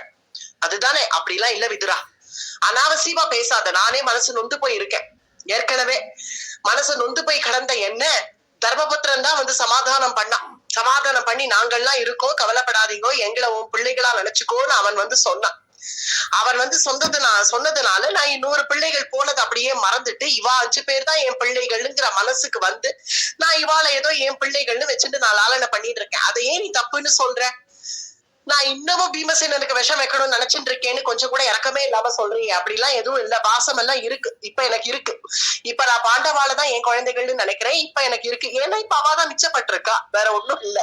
இப்ப அவாதான் இருக்கா. பின்ன அவ மேலதானே பாசம் வச்சு அவட வேற எங்க போவ நீ? அஸ்தினாபுரத்தை விட்டு வேற எங்க போக முடியும்? அதனால இப்ப அஸ்தினாபுரத்தை அவ கைப்பற்றிட்டா, அதனால அவ மேல பாசம் வச்சிருக்க. இல்லன்னா அவ மேல வச்சிருக்க மாட்ட. பாரு விதுரா, நீ என்னை குத்தி காட்டணும்னு பேசுற. நீ எவ்வளவு வேணா பேசு, எனக்கு கண்ணு தெரியல. கண்ணு தெரியல. நான் அதனால யாரு என்ன கைய பிடிச்சு கூட்டின்னு போறாளோ அவ பின்னாடி தானே நான் போக முடியும். இத்தனை நாட்கள் துரியோதனன் என் கைய பிடிச்சு கூட்டின்னு போயிட்டு இருந்தான், அவன் பின்னாடி போயிட்டு இருந்தேன். இனி பாண்டவர்கள்ல பீமன் என் கைய பிடிச்சு கூட்டின்னு போறான், இனிமே அவன் கைய பிடிச்சுன்னு போயிட்டு இருக்கேன். என் நிலைமை அப்படியே. நான் என்ன பண்ண முடியும்? என் நிலைமை கண்ணு தெரியாத போனதுனால என் நிலைமை அப்படி சொல்லாத அண்ணா. அங்கஹீனத்தை காரணமா காண்பிச்சு என் நிலைமை அப்படின்னு சொல்லக்கூடாது. உனக்கு கண்ணு தெரியலங்கிறத வாஸ்தவம் தான், நான் ஒத்துக்கிறேன். இதே ராஜ்யத்துலதான் பீஷ்மரும் இருந்தார், இதே ராஜ்யத்துலதான் துரோணரும் இருந்தா, ஏன் நானும் இருந்தேன். நாங்க சொன்னதை என்னைக்காவது கேட்டிருக்கலாமே. உன்னை யாரு துரியோதனன் கைய பிடிச்சுன்னு போக சொன்னா? எங்க கைய பிடிச்சுட்டு இப்படி வந்திருக்கலாமே. இப்படி வந்திருந்தா இந்நேரம் 100 பிள்ளைகளும் க்ஷேமமா இருந்திருப்பா, பாண்டவாளும் க்ஷேமமா இருந்திருப்பா. சரி, அதெல்லாம் பழசு. இனி பேசி என்ன பிரயோஜனம்? மனசாட்சின்னு ஒண்ணு இருந்தா கூட வைராக்கியம்னு ஒண்ணு வரணும் வேண்டாமா? இந்த ஸ்திதியிலயாவது வர வேண்டாமா? ஏதோ அந்த நாட்கள்ல கௌரவா இருந்தா அவ கூட இருந்தேன், இப்ப பாண்டவா இருக்கா அவ கூட இருக்க. இன்னும் கொஞ்ச நாட்கள் கழிச்சு அவளும் கிளம்பி எங்கேயாவது சொர்க்காரோகணம்னு போயிட்டார்களாகி இனிமே பரீட்சித்து இருக்கான், அவன் கூட இருக்கேன். அப்புறம் பரீட்சித்துக்கு ஒரு பிள்ளை வருவான் ஜனமேஜயன்னு, அவன் கூட இருக்கேன். அப்புறம் அவ வம்சத்துல யாராவது வருவா, அவன் கூட இருப்பேன். இல்ல அப்ப யாராவது சம்பவிப்பான்னு இப்படியே சொல்லிட்டு இருப்ப போல இருக்கேன். ஆக மொத்தம் உனக்கு டயத்துக்கு வேளைக்கு ஆகாரம் வந்தா போறோம்னு நினைக்கிறிய. இதை விட வைத்தறிச்சல் வேற என்ன இருக்கு? ஆச்சு, வயசாயிடுத்து, எல்லாம் தான் முடிஞ்சு போச்சு, எல்லாம் போயாச்சுன்னா இனிமேலாம் இந்த கட்டத்திலயாவது வைராக்கியத்துக்கு திரும்பலைன்னா இன்னும் வேற எப்ப திரும்ப போறேன்? இனிமே நீ எப்பதான் திருந்துவ சொல்லு எனக்கு. நான் இப்ப திருந்திதான் இருக்கேன். நான் இப்ப நல்லா எல்லாம் பகவத் குணம் கேட்கணும்னு நான் இப்ப நினைக்கிறேன் இல்ல, அதுக்கு ஏத்த இடம் இது இல்ல. அந்த பீமன் போடுற சாப்பாடை சாப்பிட்டு உனக்கு கொஞ்சமாவது மனசாட்சி இருக்கு? அவனுக்கு விஷம் வச்சுட்டு அவன் போடுற சாப்பாட்டி இப்ப நீ சாப்பிட்டு இருக்கிய. கிளம்பு, பகவத் குணத்துக்கு கிளம்பு. பகவத் குணத்தை சதா கேட்டுன்ற. நான் என்ன பண்ணணும்னு இதைத்தான் செய்யணும். தபசுக்கு போ. எவ்வளவோ பாவம் பண்ணிட்டேன்னா அந்திம காலத்திலயாவது போற திசையிலயாவது உனக்காக வேண்டியதாகிய ஞானத்தை சம்பாதிச்சுக்கோ. நிறைய பாவம் பண்ணிட்ட, விஷம் வச்சிருக்க, தீய வச்சிருக்க. இந்த குலமகளை சபையில கொண்டு வந்து அவமானப்படுத்துறதுக்கு காரணமாயிருக்க உன்னுடைய அந்த அசூய, உனக்கு ஏற்பட்ட அந்த பொறாம, அதனால உனக்கு ஏற்பட்ட லோபித்தனம், பாண்டவர்கள் அழியணும்னு நீ நினைச்சிருக்க. அவ்வளவோ பாவங்கள்லாம் பண்ணிட்டு இன்னமும் அவ ராஜ்யத்திலேயே உட்காந்துருந்தா அதை விட வெக்கக்கேடு வேற ஒண்ணுமே இல்ல. கிளம்புங்கிற. கிளம்பி நேர போய் தபசுக்கு போ. தபசுக்கு போய் பகவத் குணத்தை கேட்டுட்டே இரு, அவ்வளவுதான். வேற ஒண்ணுமே நீ பண்ண வேண்டாம். கதாசிரவணம் பண்ணிட்டே இரு. சாதுக்கள் அங்கங்க பகவான் ஏன் படைச்சு வச்சிருக்கான்? இதுக்காகதான். யாராவது இந்த மாதிரி ஆசிரியம்னு வருவா, வந்தவர்களுக்கு ஆசிரியமா அந்த சாதுக்கள் கல்பக விருட்சம் போல பகவத் குணத்தை பொழிஞ்சுட்டே இருப்பார்கள். பகவத் குணத்தை கேட்க கேட்க கேட்க அதை தாண்டி வேற எதுவுமே இருக்காது. அத்தகைய பகவத் குணத்தை கேட்டுட்டே இரு. அது ஒண்ணுதான் உனக்கு இப்ப உஜ்ஜீவனம் அப்படிங்கறத காண்பிக்கிறதுக்காக தான் நான் இங்க வந்தேன். இல்லைன்னா நான் இங்க வந்தே இருக்க மாட்டேன். நான் தீர்த்த யாத்திரை முடிச்சுட்டு நான் அங்கேயே கிளம்பி எங்கேயாவது போயிடலாம் தான் நினைச்சேன். நான் வந்தது இன்னமும் நீ இங்க இருக்கேன்னு நான் கேள்விப்பட்டேன் அண்ணா. இன்னமும் இங்கே திருத்தராஷ்டிரன்னா இன்னமும் இந்த ராஜ்யத்துல உட்காந்து என்ன பண்ணிட்டு இருக்காரு அப்படின்னு தான் எனக்கு ஒரு சந்தேகம் வந்துடுது. அதனால உன்னை பாக்கணுங்கிறதுக்காக தான் நான் இங்க வந்தேன். ஆனால் நீ என்னோட வந்துடுவா. நான் வேற ஏதாவது கஷேத்திரங்களுக்கு போலான் இருக்கேன். என்னோட கலபீரி எப்பதான் திவ்ய கஷேத்திரங்கள் போறது, திவ்ய தேசங்கள் போறது. எப்பவும் 80 வயசு ஆனாலும் 90 வயசு ஆனாலும் பால்யம் பூரா அங்க இங்கன்னு அலையறோம்.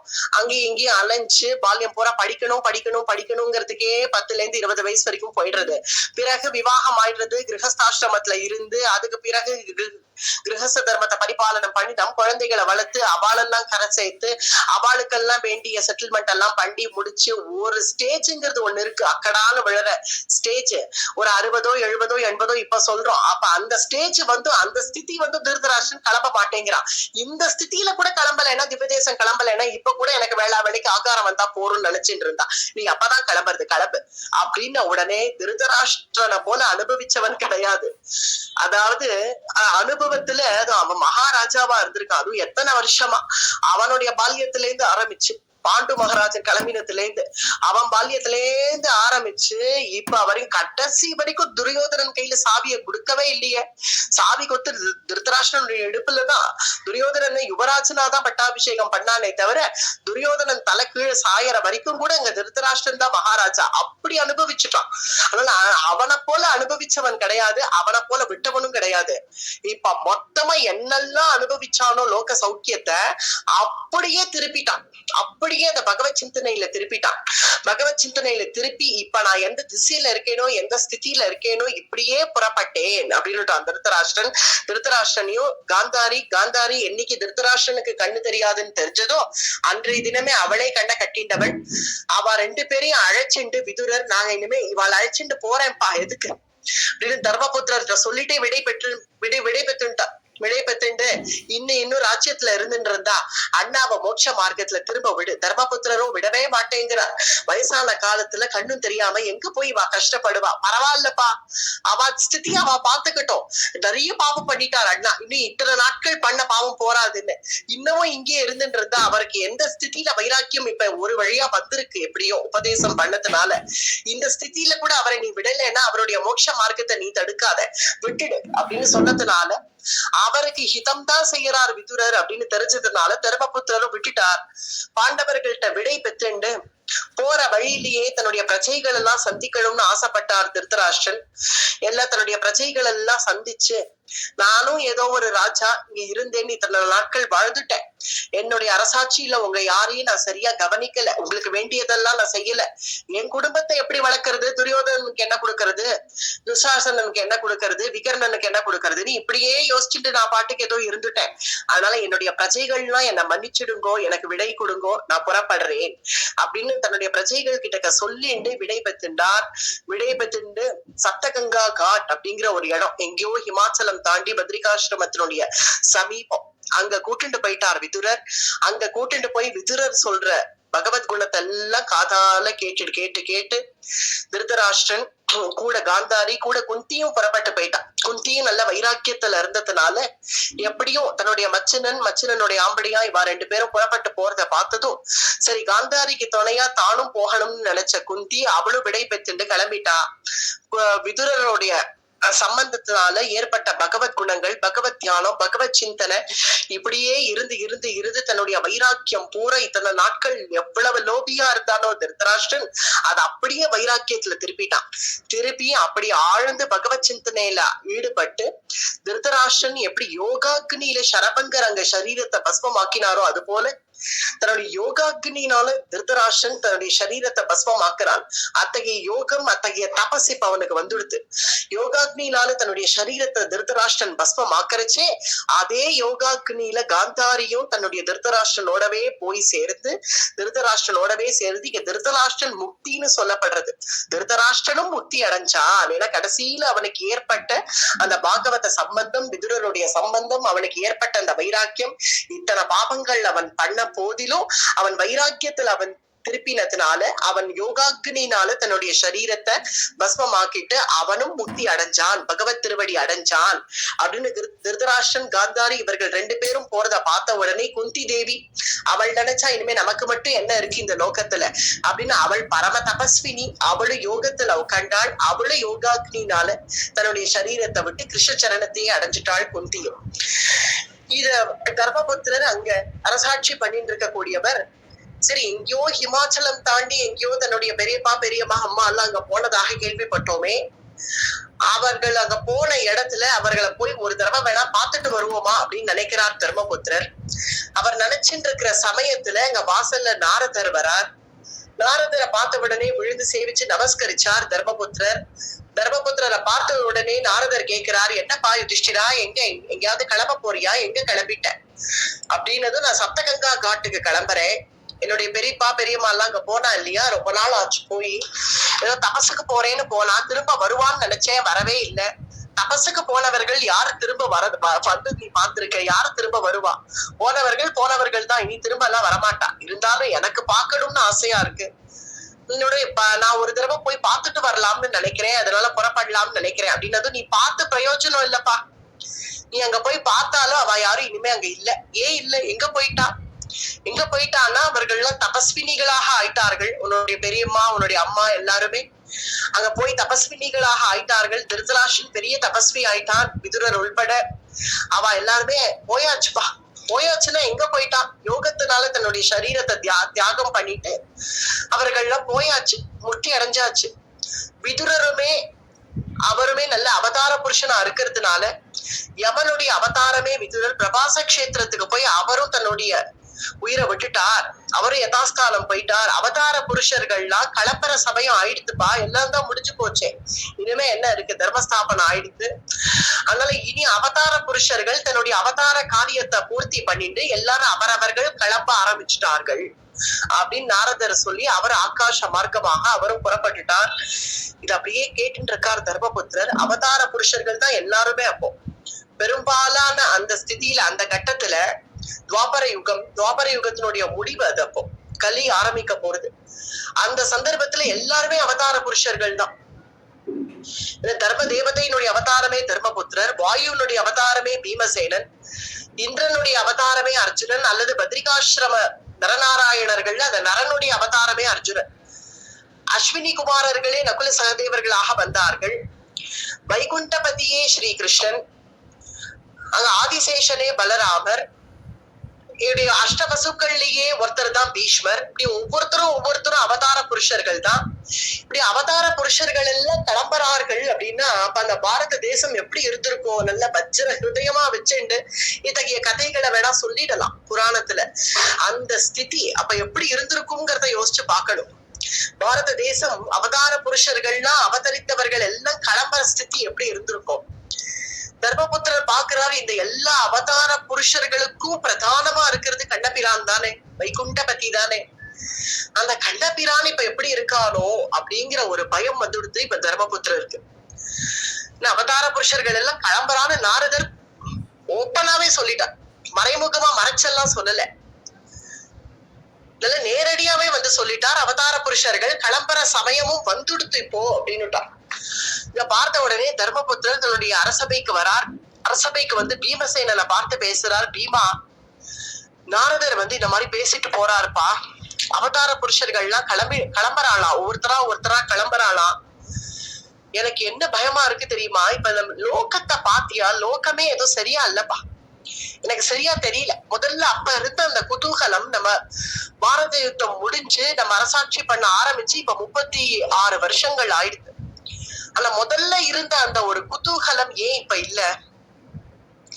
இப்ப லோகமே வேற விதமா தெரியறதே, லோகம் சரியா இல்ல. சூரியம் ஹத பிரபம் பஷ்ய கிரஹமர்த்தம் மிதோ திவி சசங்குலைஹி பூதகணைஹி ஜ்வலிதே இவ ரோதசி சூரியம் ஹத பிரபம் பஷ்ய. சூரியனை பாக்குறியா, சூரியனே காந்தி குறைஞ்சு காணப்படுறான். எங்கேயாவது கேள்விப்பட்டிருப்போமோ சூரியனுக்கு காந்தி குறைஞ்சதுன்னு? ஆனா இப்ப எனக்கு தெரியறதேங்கிறார் தர்மபுத்திரர். சூரியம் ஹத பிரபம் பஷ்ய, சூரியனுடைய காந்தியே குறைஞ்சிடுத்துப்பா. சரி, ஏதாவது கோவில்களுக்கு போலாம் அப்படின்னு ஆலயத்துக்கு கிளம்பி போலாம்னு பார்த்தா அங்க தேவதைகள் யாருமே பிரசன்னமாக இல்ல. தேவதைகள்லாம் சிரிக்கிறது போல தெரியறது தேவாலயங்கள்ல. கிரகமர்த்தம் மிதோ திவி, தெய்வ வழிபாடு சரியா நடக்க மாட்டேங்கிறது. மேலும் எங்க பார்த்தாலும் யாகத்துல ஹவிர் பாகங்கள் கொடுக்கக்கூடிய அக்னி அப்பிரதட்சிணமா சுத்துறது போல எனக்கு தெரியறது. ஔபாசன அக்னி ஹவிர் பாகம் கொடுக்க வேண்டிய அபிசுகள் எல்லாம் ஈ வந்து வைக்கிறது. பசுக்களுடைய முளைக்காம்புல ரத்தம் சொட்டுறது, பால் சுரக்க மாட்டேங்கிறது, ரத்தம் சொட்டுறது. தேவதைகள் யாரும் சுப்பிரசன்னமாக இல்ல. இதெல்லாம் பார்த்தா நட்சத்திரங்கள்லாம் விபரீதமாக சுத்துறது. ஆகாயத்துல நட்சத்திரங்கள் எல்லாம் பாரு, விபரீதமான கிரகங்கள்லாம் தென்படுறது, சஞ்சாரம் பண்றது. இத்தகைய அபசகுணங்கள் ஆறுது. இந்த அபசகுணங்கள் எல்லாம் பாக்குறச்சு யுக பரிவர்த்தனம் போறது அப்படின்னு தோன்றது எனக்கு. மேலும் நாரதர் வேற இப்ப சொல்லிட்டு போறார், அவதார புருஷர்கள்லாம் கிளம்புறான்னு சொல்றான். எனக்கு என்ன பயமா இருக்கு, கிருஷ்ணன் பா, நம்ம கிருஷ்ணன் பா, நம்ம கண்ணன் பா. நம்ம கண்ணன் துவாரகையில சௌக்கியமா இருக்கானா, எப்படி இருக்கான்? கிருஷ்ணன் கிட்டக்க போறது என்னுடைய மனசு.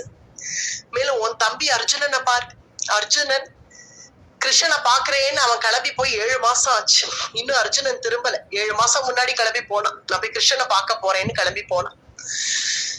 கிருஷ்ணனை பார்க்க போனவன் இன்னும் திருமலையே. கதாஹா சப்தாதுநாமாசா பீமசேன தவானுஜஹா நாயாதி கஸ்ய வாஹேதோஹோ நாஹம் பேதே தமஞ்சசா கதாஹா சப்தாதுநாமாசா. சப்தாதுநாமாசா 7 மாசங்கள் ஆயிடுச்சு. யாரு போய் பீமசேன தவானுஜா. பீமசேனா தவானுஜா உன்னுடைய தம்பி கிளம்பி போய் 7 மாசம் ஆச்சுப்ப. இன்னும் அவன்கிட்ட இருந்து எந்த செய்தியும் இல்ல. அங்க போயிட்டு ஒரு லெட்டராவது போடுவனே, ஒரு பட்டோலை அனுப்புவனே, அண்ணா நான் நல்லபடியா துவாரகைக்கு வந்து சேர்ந்துட்டேன், இங்க நான் கிருஷ்ணனோட இருக்கேன், ஏதாவது ஒண்ணு சொல்லுவா இல்லையா? போயிட்டு அவன்கிட்ட இருந்து எந்த செய்தியும் இல்ல. 7 மாசம் ஆச்சு. கிருஷ்ணன் எப்படி இருக்கான்னு தெரியல, இல்ல அர்ஜுனனே எப்படி இருக்கான்னு தெரியல. இதெல்லாம் பாக்குறச்சே எனக்கு லோகஹானி ஏற்பட போறது. அது மட்டும் எனக்கு புரியறது, எனக்கு மனசுக்குள்ள என்ன ஒரு சிந்தனை, கிருஷ்ணனுக்கு ஏதோ ஆயிடுது அப்படின்னு மட்டும் எனக்கு தோன்றது அப்படின்னு தர்மபுத்திரர் சொன்ன உடனே பீமசேனன் சொல்றான், ஐயோ அண்ணா அப்படிலாம் எதுவுமே இருக்காது. ஏன் அப்படிலாம் நினைச்சு கவலைப்படுற, தாபப்படுற? கிருஷ்ணனுக்காவது ஏதாவது ஆறுதாம்? கிருஷ்ணனுக்கு என்ன ஆகும்? அதெல்லாம் ஒண்ணும் ஆகாது. 7 மாசமா எந்த செய்தியும் இல்லைங்கிற. ஏதோ அர்ஜுனன் அங்க போய் கிருஷ்ணனோட சேர்ந்து இருப்பான். கிருஷ்ணனோட சேர்ந்து அவன், உனக்குதான் அர்ஜுனனை பத்தி தெரியுமே, கிருஷ்ணனோட அவன் போய் சேர்ந்துட்டான்னா எல்லாத்தையும் மறந்துடுவான். எதிரில யார் வரா போறா எதுவும் யோசிக்க மாட்டான், மறந்துருப்பான். வயசார்த்தோ இல்லையோ, நமக்கெல்லாம் பேரம் கூட வந்தாச்சு இல்லையா, வயசார்த்தோ இல்லையோ, அதனால மறந்துருப்பான். உனக்கு இங்க இருந்து செய்தி சொல்லணுங்கிறத மறந்துருப்பான். அதனால அதெல்லாம் ஒண்ணும் இருக்காது. அவன் என்ன சொல்லிட்டு போனான் அர்ஜுனன், கிருஷ்ணனையும் கூட்டிட்டு வரேன் அஸ்தினாபுரத்துக்குன்னு சொல்லிட்டு தானே போனான். கிருஷ்ணனோட சேர்ந்து இங்க வருவான் பாரு அப்படின்னு சொல்லி தர்மபுத்திரரை சமாதானம் பண்ணிட்டு பீமசேனனே அப்படி நெஞ்சில கை வச்சுக்கிறான். ஏன்னா அத்தகைய அபசகுணங்கள் பீமனுக்கே தெரியறது. பீமனுக்கே ஏதோ சரியா இல்ல, ஏதோ லோகஹானி ஏற்பட போறதுன்னு பீமனுக்கே தெரியறது. இருந்தாலும் அவனே நெஞ்சில கை வச்சுட்டு ஏதோ அண்ணாவை சமாதானம் பண்றோமே, ஆனா நமக்கே பயமா இருக்கே, கிருஷ்ணன் சௌக்கியமா இருக்கானா, அர்ஜுனன் சௌக்கியமா இருக்கானா, ஒண்ணும் தெரியலையே அப்படின்னு பீமசேனன் நீங்க கவலைப்பட்டு இருக்கிற சமயத்துல அங்க திடீர்னு ஒரு குரல் கேட்கறது, ரொம்ப விசித்திரமா ஒரு குரல் கேட்கறது. என்னன்னா அண்ணா அப்படின்னு ஒரு குரல் கேட்கறது. அண்ணா அப்படின்னு ஒரு குரல். என்ன குரல், யாரோட குரல்னு கூட கண்டுபிடிக்க முடியல. அப்படி ஒரு குரல். ஆனா அழுதபடி அழுது அழுது அழுது அழுது ரொம்ப அழுது அழுது அழுது அழுது போனா நம்ம குரலே மாறிடும். அப்படி அழுது அழுது அவன் குரலே மாறினவனாக ஒருவன் பரம வியாதிஸ்தனை போல, ரொம்ப வயசான வயோதிகனை போல, எழுந்து நடமாடக்கூட தெம்பு இல்லாத தளர்ந்து போன வடிவத்தோட கூட அர்ஜுனன் அங்கேந்து வந்து அண்ணா அப்படின்னு அவன் கத்தின்னு வந்து தர்மபுத்திரனுடைய சரணத்துல வந்து புதேர்னு விழறான். அப்படி அதை விழுந்த அர்ஜுனனை பார்த்த உடனே அடையாளம் கண்டுபிடிக்கிறதுக்கே கொஞ்ச நேரம் ஆயிடுத்துங்கிறான். யாருன்னு ஒண்ணுமே புரியல. யாருப்பா, யாரு அண்ணாவா, யாருன்னு பார்த்தா ஏதோ கொஞ்சம் அந்த முகத்துல இருக்கக்கூடிய அந்த ஜாடையை பார்த்து அர்ஜுனனா, இவன் அர்ஜுனனா, அர்ஜுனன் எப்படி இருப்பான், நித்திய நவயொப்பன சுந்தரனா. இப்ப களப்பரிச்சை கூட அப்படி இல்லையே, 7 மாசம் முன்னாடி களப்பரிச்சை கூட ஜொலிச்ச திருமேனியோட கூட கிளம்பி போனான். இப்ப பார்க்க அடையாளமே தெரியாம தாடையும் மீசையுமா ஏதோ வியாதிஸ்தனை போல, விருத்தனை போல, வயோதிகனை போல, நடமாடுறதுக்கு கூட தெம்பு இல்லாம அப்படி தளர்ந்து தளர்ந்து எப்படியோ துவாரகையில இருந்து உயிரை கையில பிடிச்சுண்டு அஸ்தினாபுரம் வரைக்கும் வந்து அண்ணா அப்படின்னு யுதிஷ்டிர அண்ணா அவனுடைய சரணத்துல வந்து விழுந்தான். இப்படி விழுந்து கிடக்கிற அர்ஜுனனை பார்த்த உடனே, டே பீமா இது அர்ஜுனன் பா, அர்ஜுனன். ஐயே இல்ல அண்ணா, இந்த அர்ஜுனன் இல்ல, யாரோ இல்ல, நிஜமாவே அர்ஜுனன் பாரு இவனை அப்படின்னு உடனே பீமன் வந்து பாக்குறான். வந்து பார்த்த உடனே ஆமா அர்ஜுனன், ஐயோ அர்ஜுனன் என்னப்பா இந்த நிலைமையில வந்து விழுந்திருக்க அப்படின்னு பீமசேனன் இழுத்து தூக்குறான். அர்ஜுனனை தூக்கி தாங்கி பிடிக்கிறான். என்ன ஆச்சு அர்ஜுனா, உனக்கு என்ன ஆச்சு அப்படின்னு கேக்குறான். தர்மபுத்திரர் விசாரிக்கிறார், என்ன ஆச்சுப்பா, ஏன் இப்படி ஆயிட்ட, என்ன மனசுல ஏதாவது தாபமா, ஏதாவது இது. தர்மபுத்திரர் விசாரிக்கிறதே ஒரு ஆச்சரியமா இருக்கு. எப்படி எல்லாம் விசாரிக்கிறார் அர்ஜுனனை பார்த்து, ஏன் இப்படி ஆயிட்ட, இப்படி நீ ஆனதுக்கு என்ன காரணம் அவர் என்னெல்லாம் சொல்றார். சத்தியத்தை பரிபாலிக்கிறேன் அப்படின்னு இருக்க வேண்டியிருக்கு, அந்த சத்தியத்தை பரிபாலிக்க முடியாம போயிடுதா இது முதல் கேள்வி. அதாவது சத்தியத்தை பரிபாலிக்க முடியலைன்னா இந்த திசைக்கு ஆயிடுவார்கள் ராஜாக்கள் அப்படின்னு இதுல இருந்து தெரியறது இல்லையா? ராஜாக்கள் தானே சத்தியத்தை பரிபாலிக்கிறவர்கள். ராஜ தர்மம் தான் ரொம்ப உயர்ந்தது. ராஜ தர்மம் சரியா இருந்தாதான் அந்த தேசமே சரியா இருக்கும். அத்தகைய சத்தியத்தை பரிபாலிக்க முடியாம ஏதாவது கைவிட்டுட்டியா? அதனால வந்த தாபமா? இல்ல ஆசிரித்த ஜனங்களை ஏதாவது காப்பாத்த முடியாம போயிடுதா? யாராவது உன் ஆசிரியம்னு வந்திருக்காளா? வந்து அவளை ஏதாவது காப்பாத்த முடியாம போயிடுதா? இல்ல நீ கொடுத்த வாக்கு ஏதாவது நிறைவேற்றாம போயிடுதா? ஏதாவது யாருக்காவது இதை செஞ்சு கொடுக்கறேன் அப்படின்னு ஒரு வாக்கு கொடுத்து அது நிறைவேறாம போனதுனால வந்த தாபமா? இல்ல ஏதாவது வியாதியா? ஏதாவது தெரியாம ஏதாவது வியாதி வந்துடுதா உனக்கே தெரியாம உன்னுடைய தேகத்துல? என்னதான் ஆச்சு உனக்கு அப்படின்னு தர்மபுத்திரர் விசாரிக்கிறார். கண்ணன் கிளம்பிட்டான் அப்படிங்கிற விஷயத்த சொல்றதுக்கு நிகரா இதெல்லாம் இருக்கு. சத்தியத்தை பரிபாலிக்கிறது, ஆசிரித்த ஜனங்களை காப்பாத்துறது, யாருக்காவது ஏதாவது வாக்கு கொடுத்தா அதை நிறைவேற்றுறது, இதெல்லாம் பண்ணலைன்னா இத்தகைய தாபத்தை க்ஷத்திரியர்கள் அடைஞ்சிருவார்கள் அப்படின்னு இதுல இருந்து தெரியறது இல்லையோ?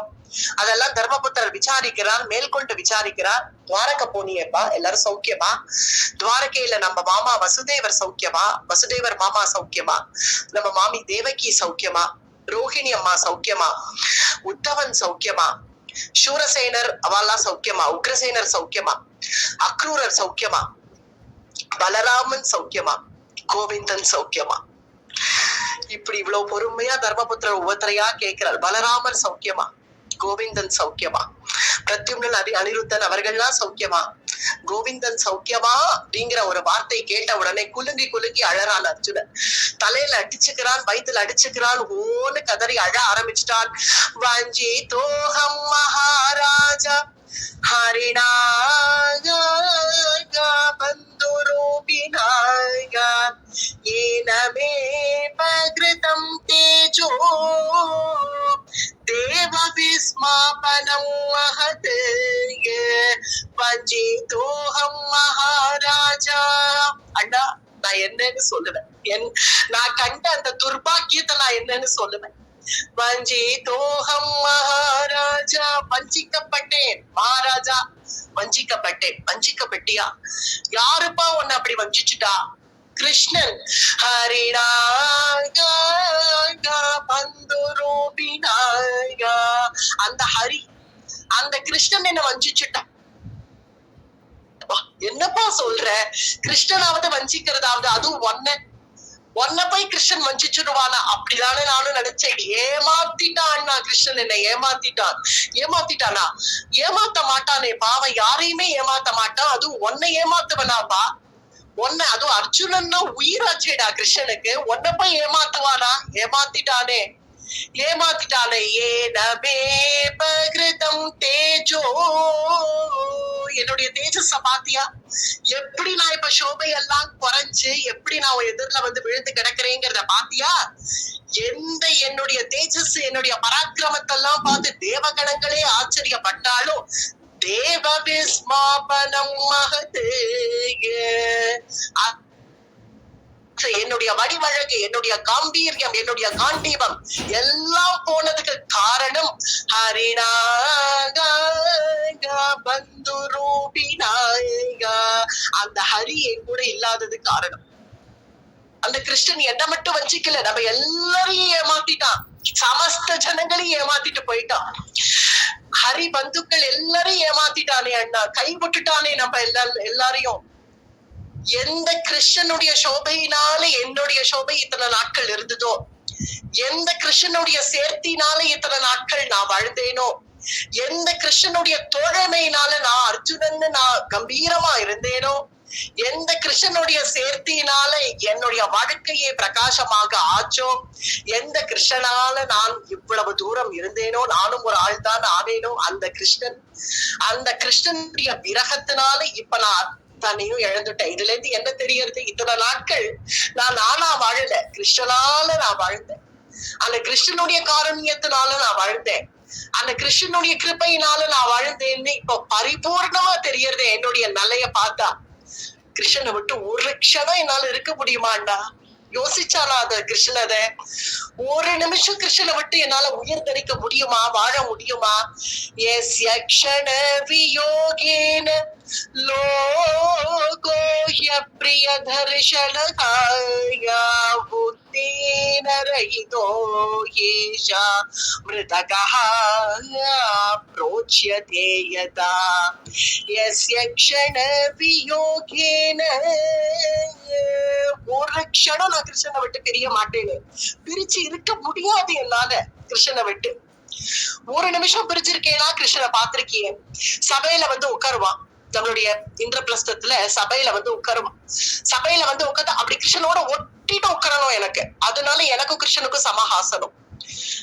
எனக்கு தனி ஆசனம், அர்ஜுனனுக்கு தனி ஆசனம், கிருஷ்ணனுக்கு தனி ஆசனம்னு இல்ல, ஒரே ஆசனமா போட்டு வச்சிருவான். ஏன்னா அர்ஜுனன் போய் ஒட்டிட்டு உட்காருவான். ஏன்னா தனி ஆசனம் போட்டா கூட கிருஷ்ணனுடைய ஆசனத்து வழியே அப்படி நகரு கிருஷ்ணா அப்படின்னு நகர்த்தி வச்சுட்டாவது உட்காந்துருவான். அதனால ஒரே ஆசனமாவே போட்டுடுவான் அர்ஜுனனுக்கும் கிருஷ்ணனுக்கும். அப்படி ஒரு க்ஷணம் பிரிய முடியாம கிருஷ்ணனை ஒட்டிட்டு உட்காருவேன் சபையில. அவனை ஒட்டிட்டு உட்காரணும். சபையில என்னென்னமோ விசாரம் நடக்கும், என்னென்னமோ பேசுவான், கிருஷ்ணன் கூட ஏதோ அரசியல் பேசுவான். நான் பாக்குறது அந்த கிருஷ்ணனுடைய திருமுக மண்டலத்தை, அந்த கிருஷ்ணனுடைய முகத்தை பார்த்துட்டு அப்படி ஒட்டிட்டு உட்காந்துருப்பேன். ஒரு க்ஷணம் பிரிய முடியாது. சபையில உட்காந்து இருக்கிற வரைக்கும் கிருஷ்ணனோடவே இருக்கணும். சபையை விட்டு ஏதாவது ஒரு அவசரமா ஏதாவது அழைப்பு வந்திருக்கும், எழுந்து அப்படி கிருஷ்ணன் வெளியில போவான். வெளியில போனா நானும் பின்னாடியே போயிடுவேன். ஒரு நிமிஷம் விட முடியாது கிருஷ்ணனை, பின்னாடியே போயிடுவேன். பின்னாடியே போவேன். சபை சூன்யமா இருக்கும். கிருஷ்ணனே எழுந்து போயிட்டான், இனிமே என்ன சபை அப்படின்னு எழுந்து போயிடுவேன். சரி, வெளியில இருந்து மறுபடியும் கிருஷ்ணன் சபைக்குள்ள வந்தா லோகம் சூன்யமா இருக்கும். கிருஷ்ணன் வெளியில இருந்தா, இப்ப கிருஷ்ணனே உள்ள போனதுக்கு அப்புறம் நான் எதுக்கு வெளியில இருக்கேன் அப்படின்னு நானும் உள்ள போவேன். அப்படி ஒரு க்ஷணம் பிரியாம இருந்தேனே. க்ஷண வியோகேன லோகோஹ்ய பிரிய தர்ஷனகாய. ஒரு க்ஷணம் அந்த கிருஷ்ணனை பிரிஞ்சுட்டா எனக்கு லோகமே அப்பிரியமாக ஆயிடும். ஒரு க்ஷணம் இந்த லோகத்தை பார்க்க முடியாது. அப்படி இருக்க நீங்காத துக்கத்தை இனி கிருஷ்ணனே இல்லைங்கிற ஒரு இடிய கொண்டு வந்து என் தலையில இறக்கிட்டு அவன் பிரபாச கஷேத்திரத்துல போய் அந்தர்தானம் ஆயிட்டான். அவன் நான் இந்த கதையை நான் என்னன்னு வந்து சொல்லுவேன். அந்த நிமிஷம் என் உயிர் போக கூடாதா, போயிருக்க கூடாதா? இந்த இடம் வரைக்கும் வந்து உன்கிட்ட செய்தி சொல்லணுங்கிறதுக்காக நான் உயிரை கையில பிடிச்சிட்டு நான் வந்து ஆகணும்னு வியாச பகவான் சொல்லி என்ன அனுப்பிச்சிட்டான்.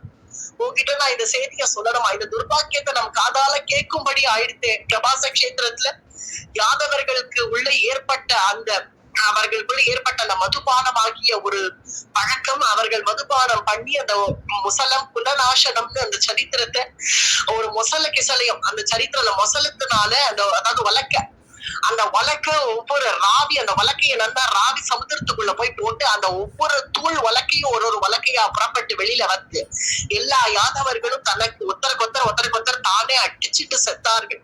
ரத்த பிரவாகம் போச்சு. அதுல கண்டபிரான் இந்த யாதவர்கள் அழியறத தன் கண் எதிரில சாட்சி மாத்திரமா இருந்து பார்த்து அவன் அங்கேருந்து அப்படியே அந்தர்தானம் ஆயிட்டான். அவன் அந்தர்தானத்தை பார்க்க கூட என்னால முடியல.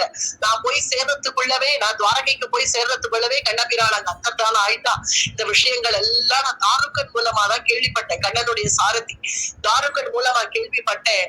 அண்ணா, நம் வாழ்க்கையில யோசிச்சு பாரு, எதனால நம்மளுடைய வாழ்க்கையே சோபை அடைஞ்சது? கிருஷ்ணனாலதானே, கிருஷ்ணனுடைய சம்பந்தத்தினாலதானே. எல்லாம் என்னுடைய பலம், என்னுடைய பலம், என்னுடைய பராக்கிரமம்னு லோகம் சொல்லுவா. லோகத்துல எல்லாரும் என்ன சொல்லுவா? அர்ஜுனனை ஜெயிக்க ஒரு ஆள் கிடையாது. அர்ஜுனன் எல்லாத்துலயும் அவன் தான் ஜெயிப்பான். வில் அப்படின்னாலே விஜயன், அவன் கையில ஏந்தின அந்த காண்டீபம் அப்படின்னு லோகம் எல்லாம் சொல்லுவானே. ஒன்னும் கிடையாது. எல்லாமே கிருஷ்ணானுகிரகம், அவ்வளவுதான். द्रुपद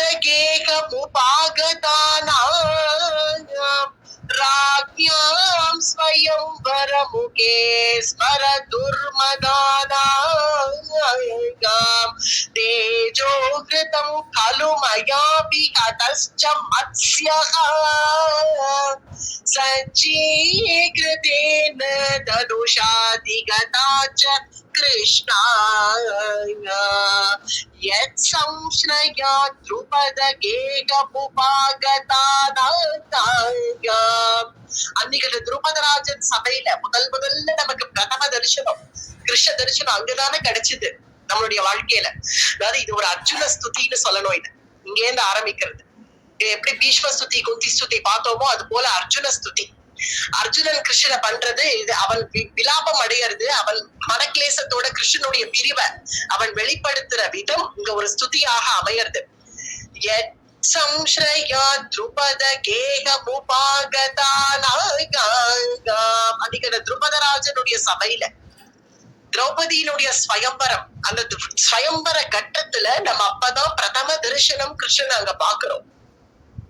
கிருஷ்ணன் நம்மள அப்படி திருப்பி பாக்குறான். திருப்பி பார்த்து அப்படியே முள்ளக்க பலராமனுடைய காதுல அதோ அங்க இருக்கானே அவன் தான் அர்ஜுனனோ அப்படின்னு என்ன பார்த்து கை காமிச்சான். அப்ப இவர்கள் தான் பஞ்ச பாண்டவர்கள் போல இருக்கு, நம்ம அத்தை பிள்ளைகள் அப்படின்னு நம்மள கை காண்பிச்சு இங்க கிருஷ்ணன் பலராமனுடைய காதுல சொல்றான். அது போல அர்ஜுனனுக்கும் அப்பதான் பிரதம தரிசனம் கிருஷ்ணனை பார்த்து இவன் தான் கிருஷ்ணனோ அவன் தான் பலராமனோ அப்படின்னு முதல்ல அப்பதான் பார்த்தது நம்முடைய மாமா பிள்ளைகள் அப்படின்னு நம்ம எல்லாம் பேசிட்டோமே.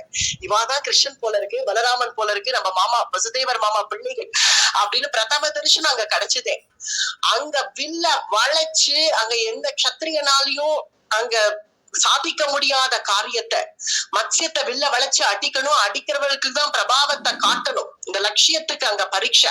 அதை காண்பிச்சவர்களுக்கு திரௌபதினு ஸ்வயம்பரம் ஏற்பாடு ஆக அங்க யாராலையும் அந்த காரியத்தை சாதிக்க முடியாம அப்ப பொதுக்கூட்டத்துல இருந்த நான் பட்டுன்னு அந்த சபையில ஏறி அந்த வில்ல வளைச்சு அந்த மத்ஸ்யத்தை யாரால அடிச்சேன், எப்படி அடிச்சேன்னு நீ நினைக்கிற?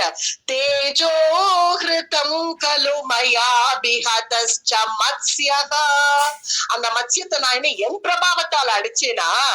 கிருஷ்ண சரணாது, கிருஷ்ண சரணத்தை பார்த்தேன் நானு.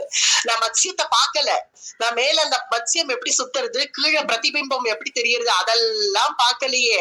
சிரசா கிருஷ்ண சரணாத் பிரணம்ய சிரசா, பிரணம்ய சிரசா, தலை சிரசு மேல கை குபிச்சு கிருஷ்ண சரணத்தை பார்த்தேன். கிருஷ்ண சரணத்தை பார்த்துட்டே அந்த மத்ஸ்யத்தை அடிச்சா அது சல்லுன்னு போய் அந்த மத்ஸ்யத்தை போய் அடிச்சுது. அடிச்ச உடனே நான் ஒரு கையில திரௌபதிய பற்றிண்டு மற்றொரு கையில அந்த தனுசை ஏந்திண்டு நான் வெளியில புறப்பட்டு வரச்சே, சமஸ்த ராஜாக்களும் என்னோட யுத்தத்துக்கு வரச்சே வில்ல வளைச்சு என்னுடைய கால் கட்டவரலால அந்த வில்ல பிடிச்சிட்டு ஒரு கையில திரௌபதியும் பிடிச்சிட்டு மற்றொரு கையில பானங்களை புங்கமான பானங்களை எடுத்து போட்டு அந்த யுத்தத்துல நான் ஜெயிச்சது என்னுடைய சாமர்த்தியமா?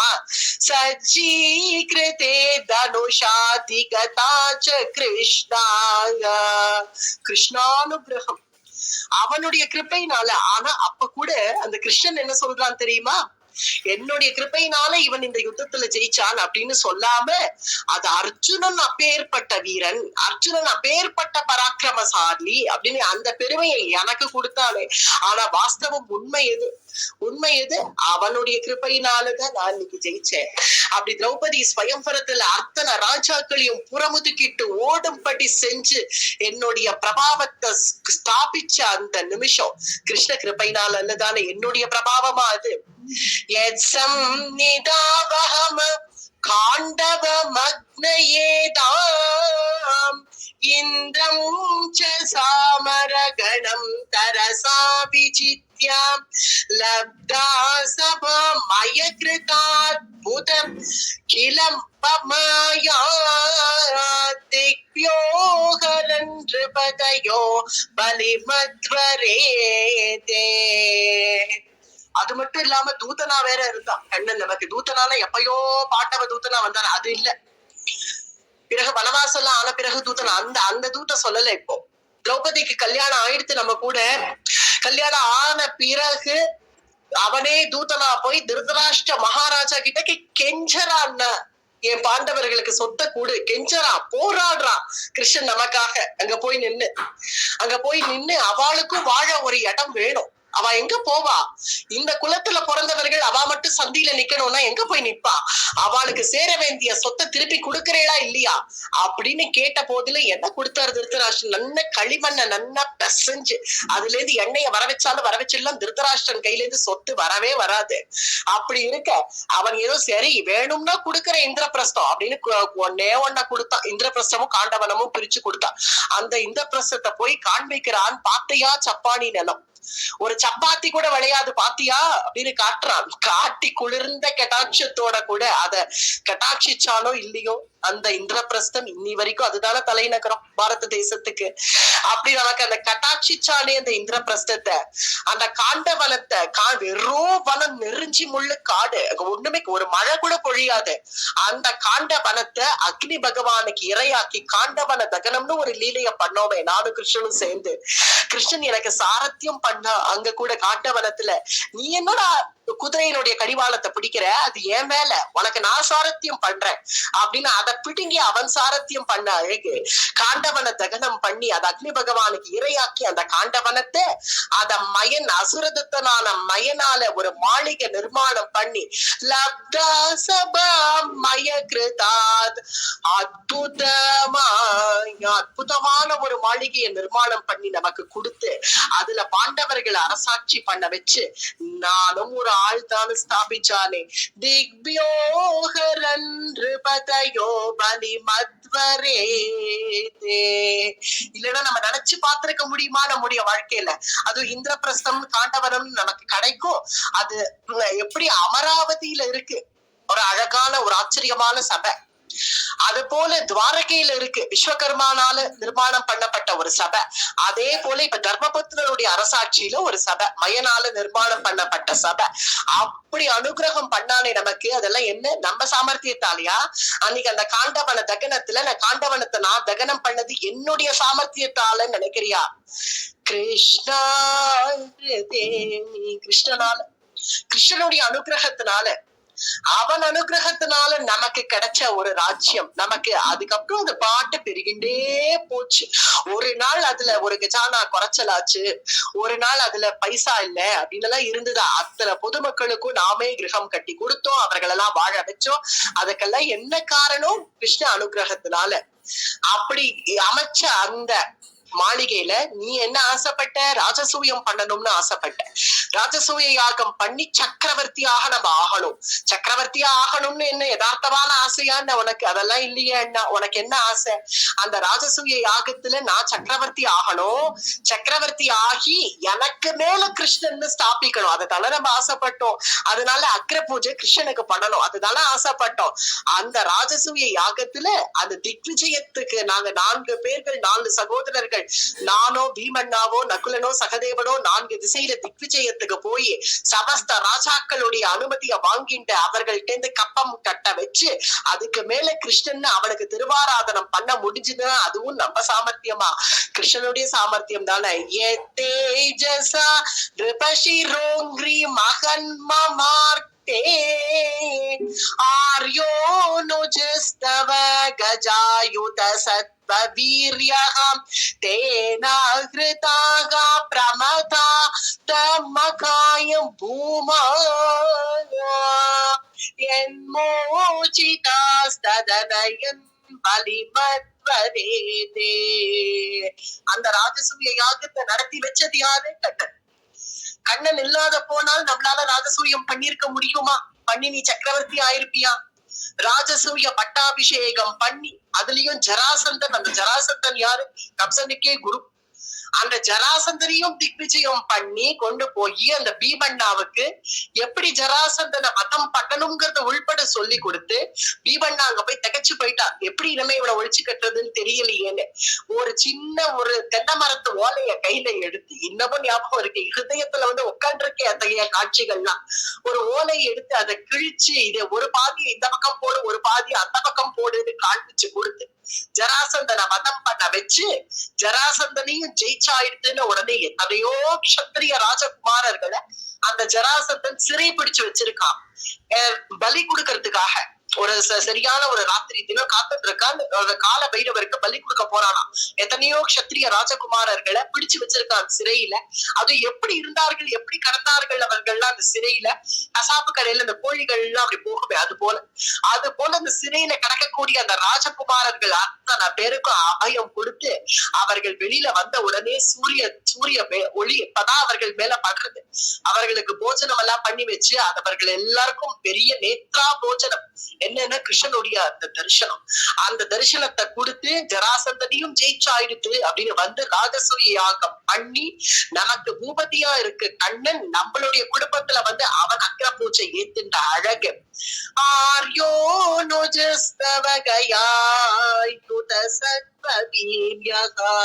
அவனுடைய கிருப்பதானே, கிருஷ்ண கிருப்பையினால நம்ம ராஜசூய பண்ணி ராஜசூய பட்டாபிஷிக்தனான ராஜா அப்படின்னு நீ ஆன. எந்த ராஜசூய பட்டாபிஷேகத்தையான ராணியினுடைய தலை அன்னைக்கு நனைஞ்சதோ, ராஜசூய பட்டாபிஷேகத்துல உன் தலையோட சேர்த்து எந்த திரௌபதியினுடைய தலை அங்க நனைஞ்சு அவள் ராஜசூய பட்டாபிஷிக்தையான ராணியாக ஆனாலோ, அந்த திரௌபதிய சபையில அது அதே கேசத்தை பிடிச்சு இழுத்துட்டு வந்தான் துஷாசனன். பத்னியாதபோதி மக மகாபிஷேக, எந்த ராணியினுடைய தலையில அபிஷேகமாச்சோ அதே கேசத்தை பிடிச்சு இழுத்தார்கள். லாகிஷ்டசாரு கபரம் கிதபை சபாயாம் ஸ்பிருஷ்டம் விகீர்ய பதயோஹோ பதிதாஸ்ரு முக்யா ஸ்திரியோ கிருத ஹதேஷ விமுக்த கேஷஹா. அந்த கேஷத்தை பிடிச்சு இழுத்துன்னு வரச்சே துஷாசனன் அந்த அசத் சபையில கொண்டு வந்து நம் கண் எதிரில அவளை போட்டப்போ நம் துடிச்ச துடிப்பு நமக்கு தெரியுமே. ஒன்னுத்துக்கும் லாயக்கு இல்லாம பிரயோஜனம் இல்லாம நம்ம 5 பேரும் கிடக்க, அப்ப கூட யாரு வந்து அவளுடைய மானத்தையும் சம்ரட்சிச்சு நம்மளையும் காப்பாத்தினது யாரு? நம்மளையும் அடிமத்தனத்திலிருந்து அடிமையாகி கடந்தோமே துரியோதனனுக்கு, அடிமத்தனத்திலிருந்து நம்மளை விடுவிச்சது யாரு? அந்த கிருஷ்ணநாம சங்கீர்த்தனம், அந்த கிருஷ்ணானுகிரகம் தானே. அந்த கண்ணபிரானுடைய அனுகிரகத்தினாலதானே அந்த நிமிஷமானாலும் நம்ம அடிமத்தனத்திலிருந்து விடுவிச்சாயிடுத்துன்னு விடுவிச்சார்கள். அவள் திரௌபதி பண்ண அந்த நாம சங்கீர்த்தனம் தானே, அதனால கண்ணனுடைய கிருப்பை தானே. அந்த சபையில எவ்வளவு பெரிய ஒரு அவமானம் ஏற்பட இருந்தது, நினைச்சு பார்க்க முடியுமா அத்தகைய அவமானத்தை? அது திறந்த சபையில பெரியவர்கள்லாம் இருக்கும், பீஷ்மர் துரோணர் பெரியவர்கள்லாம் இருக்க, அவர்கள் எதிரில வந்து நினைச்சு பார்க்க முடியாத ஒரு அவமானம் ஏற்பட வேண்டி இருக்க, அப்படியே பட்டு பட்டு நம்மளுடைய ஹிருதயம் எல்லாம் வெடிச்சு நம்ம உயிரை போக வேண்டி இருக்க. அப்ப நம்மள வந்து யார் காப்பாத்தினா? அக்ஷயம்னு சொல்லி அக்ஷயமான வஸ்திரம் உண்டாக அந்த திரௌபதியை யார் காப்பாத்தினா? கிருஷ்ணன் தானே. கிருஷ்ண கிருப்பையினாலதானே அன்றைய தினம் நம்ம எல்லாரும் காப்பாற்றப்பட்டோம். அத்தகைய கிருஷ்ணனே இப்ப இல்லையேன்னா, அந்த கிருஷ்ணன் இப்படி வந்து வந்து க்ஷணத்துக்கு க்ஷணம் வந்து வந்து நம்முடைய குடும்பத்தை காப்பாத்தின அந்த கிருஷ்ணன் இப்ப அந்தர்தானம் ஆனாங்கிறது தானே என்னால தாங்கிக்க முடியல. இனி இதுக்கு என்ன விமோச்சனம், என்ன மருந்து? நமக்கெல்லாம் நம்ம கதி இனிமே என்ன? ஒன்னும் என்னால சொல்ல முடியலையே அப்படின்னு அர்ஜுனனுடைய பிரலாபங்கள். இது அர்ஜுனனுடைய ஸ்துதி. இங்க ஒரு சில ஸ்லோகங்கள் அனுபவிச்சோம், இன்னும் நிறைய இருக்கு. அர்ஜுனனுடைய பிரலாபங்கள், கிருஷ்ணனுடைய அனுபவங்கள் எல்லாம் அர்ஜுனன் பகிர்ந்துக்கிறது இன்னும் நிறைய ஸ்லோகங்களாக வருது. அதனால அர்ஜுனனுடைய பிரலாபங்கள், அதாவது அர்ஜுனனுடைய ஸ்துதி, அந்த ஸ்துதிய மேற்கொண்டும் அடுத்த வாரமும் தொடங்குவோம், அனுபவிப்போம். மேற்கொண்ட அடுத்த வாரம் பாண்டவர்களுடைய ஸ்வர்காரோகணம், பரீட்சித்தினுடைய ராஜ்யம், பிறகு பாகவத கதைகளுக்குள்ள பிரவேசம், இதெல்லாம் அடுத்த வாரம் அனுபவிப்போம். நிகமாந்ததரோர்கலிதம் மதுரம் நிரவத்ய பதலசிதம், நிகமாந்ததரோர்கலிதம் மதுரம் நிரவத்ய பதலசிதம், निर्गुणनिष्ठोऽपि श्रीशुको नित्यं पिबति त्वां देवा। जय जय भागवत, जय जय भागवत देवा, जय जय भागवत, जय जय राधा कृष्ण स्वरूपा, जय जय भागवत देवा, जय जय भागवत।